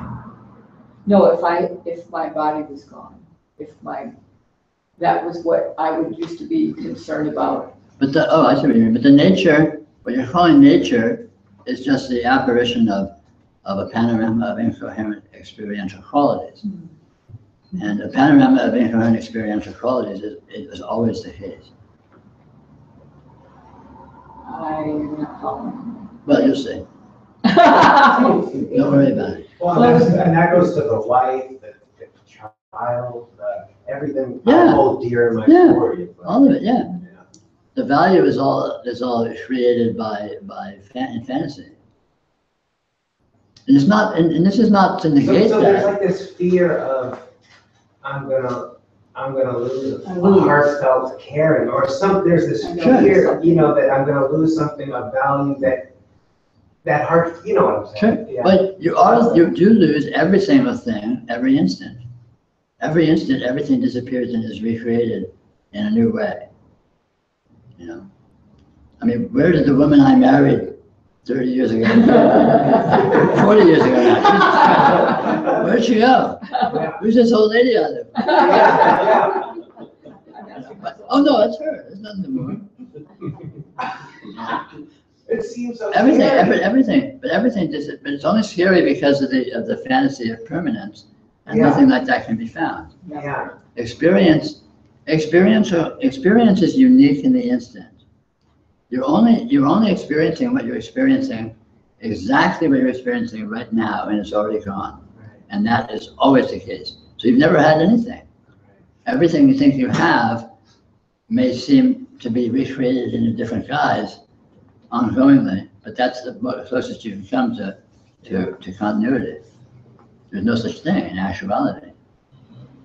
It's just accepting it. I think that's what. You don't even need to accept it to see that it's true. It's Even if true. you don't accept it, the non-acceptance is something that's just another apparition in this actuality. Right. You don't need to accept it. Right. You can rail against it, you can hate it. Right. But then that is more apparition within this. Yeah. It's more experiential characteristics, which itself exists only in the instant as it does, and it's already something else. Still just this. Yeah, always just this. You can't depart from this, and there's nothing else whatsoever to have or own or cling to. Yeah. It's a lot more still. Seems a lot more still. I don't know, I see all kinds of stuff happening. Peter, what creates that sense of consistency in the next moment? Imagination. Okay, so I wake up and I imagine that I'm the same person that I was when I went to bed. Yeah. I imagine. You imagine you're the same person you were when you started to say that sentence. Memory. Everything changes completely, Yeah. every instant. But the mind is very, very powerful. Don't underestimate the power of the mind. I mean, obviously, we're all very familiar with it. Then And I so, can't see that. yeah, so the seeming continuity is created, the seeming history, the seeming chain of events and cause and effect, and so on and so forth. What are the ramifications of when you realize there is no space and time? What are the ramifications of it in daily life? More freedom. More freedom. Yeah, because you have a more non-linear thinking, so you can be more spontaneous. You don't need to work around your own ideas. You can be more spontaneous. But as I said, when one discovers that the rational, logical way of interpreting experience is not valid, it's not like you lose your mind and you become, a slug or something. There is a profound intelligence that's inherent in your being that is not dependent upon thought. It's not dependent upon interpretation. And the less you are relying on your conscious mind, the more obvious this functionality is to you, and the more you have it at your disposal, which tends to enable spontaneity, improvisation, inspiration, and flexibility. So you become more free of your own needing for process, and more able to respond much, instantly to events as they present. Because you're not trying to design something for the future. Yes. Yeah, which is a very inefficient, ponderous way to do things.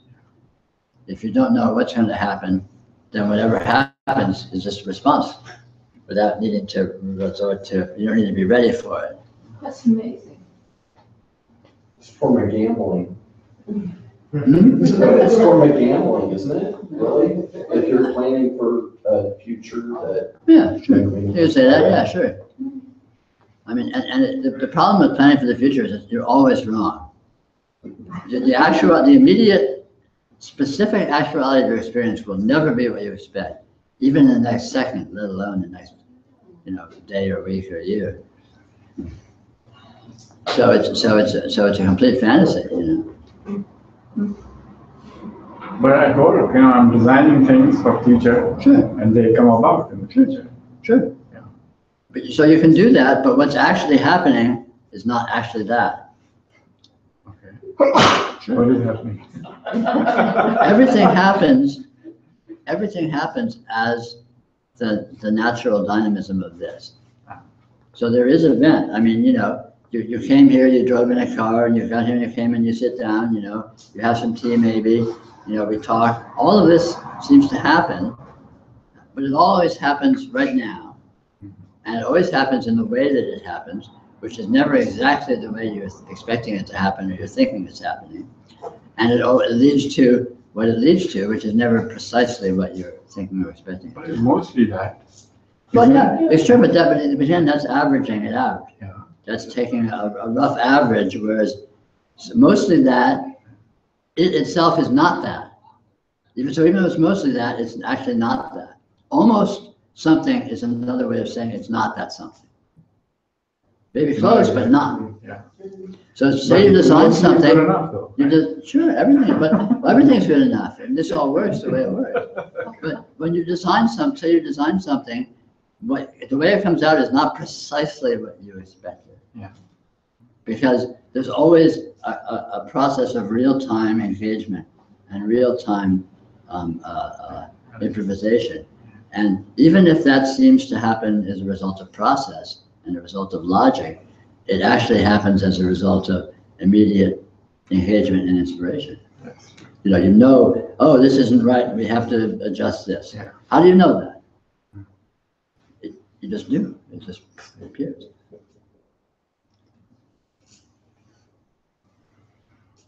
I love that you asked that question about time and space, because I was imagining, as the Nancy person would, then Peter must be able to time travel and be away from his body and blah, blah, blah. I can never leave the present moment. Well, see, Because but I this is what's so beautiful. The things that you've described are, I want to say, tangible. The things that you've described and how to be with the moment is. Well, you just see that it's impossible to not be with the moment. When else are you going to be? And if you're pretending to be some other time, you're doing that pretending in the moment. Right. So you can't actually leave the moment. I mean, that's absurd. I think what I'm realizing here is that I've held whatever this is off to some greater, more amazing thing, but the things that you're describing, it's kind of like, well, yeah, but I just didn't give them any credence. Yes, it's very simple in a way and very basic in a way, but as you become more and more familiar with its simplicity and basicness, you discover how astoundingly amazing it is. I didn't understand the simplicity. But when you find what's here, you discover it's beyond your wildest dreams. It's beyond your wildest dreams of amazingness, of magicalness, of. Yeah, but see, that I interpreted as something out there. And what I'm hearing, what I'm realizing with these descriptions is it's. Yeah, but they can see it. They can see it for yourself. I mean, this is all that you can find. Try and find something else. And where would you look to try and find something else? You'd have to look in this.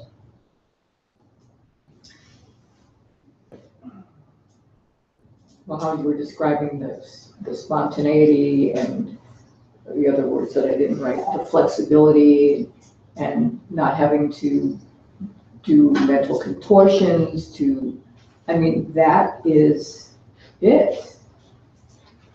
But again, it's explicit. If you look at how you actually function, even if the mind is claiming to have a, follow along with logical process and so on and so forth, in actual fact, there's a continual compensation to what actually happens, which always deviates from the mind's planned version or from the mind's logical version.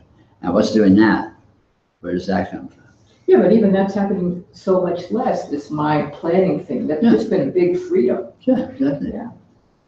Maybe it's just a metaphor, but it often occurs to me that really all of what we're talking about a lot of times is the difference between our right and left brain.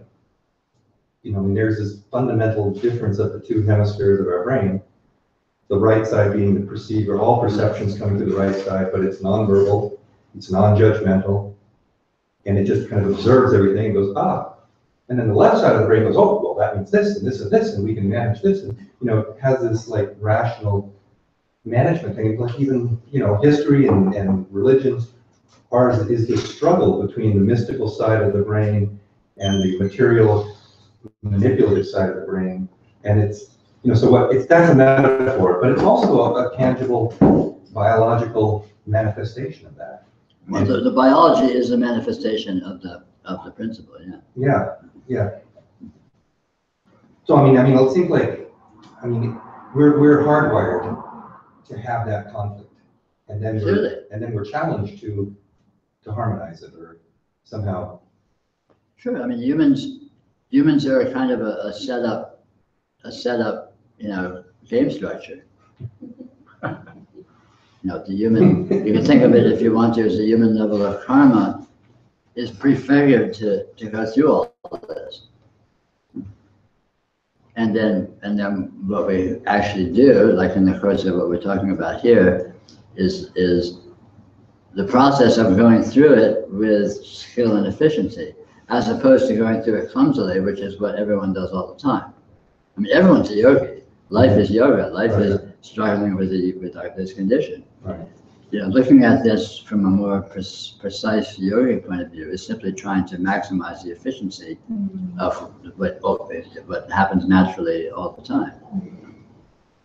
I mean, life is a school of hard knocks, and yoga is trying to reduce the brutishness of that and refine it to maximal efficiency and maximal precision. I kind of feel like we should probably knock off for lunch. I'm getting dizzy myself. I don't know how you all are holding. So it's about 12:30. We can meet back here hour and a half, however that works out. Don't worry about it. Hour and 15. Sounds good.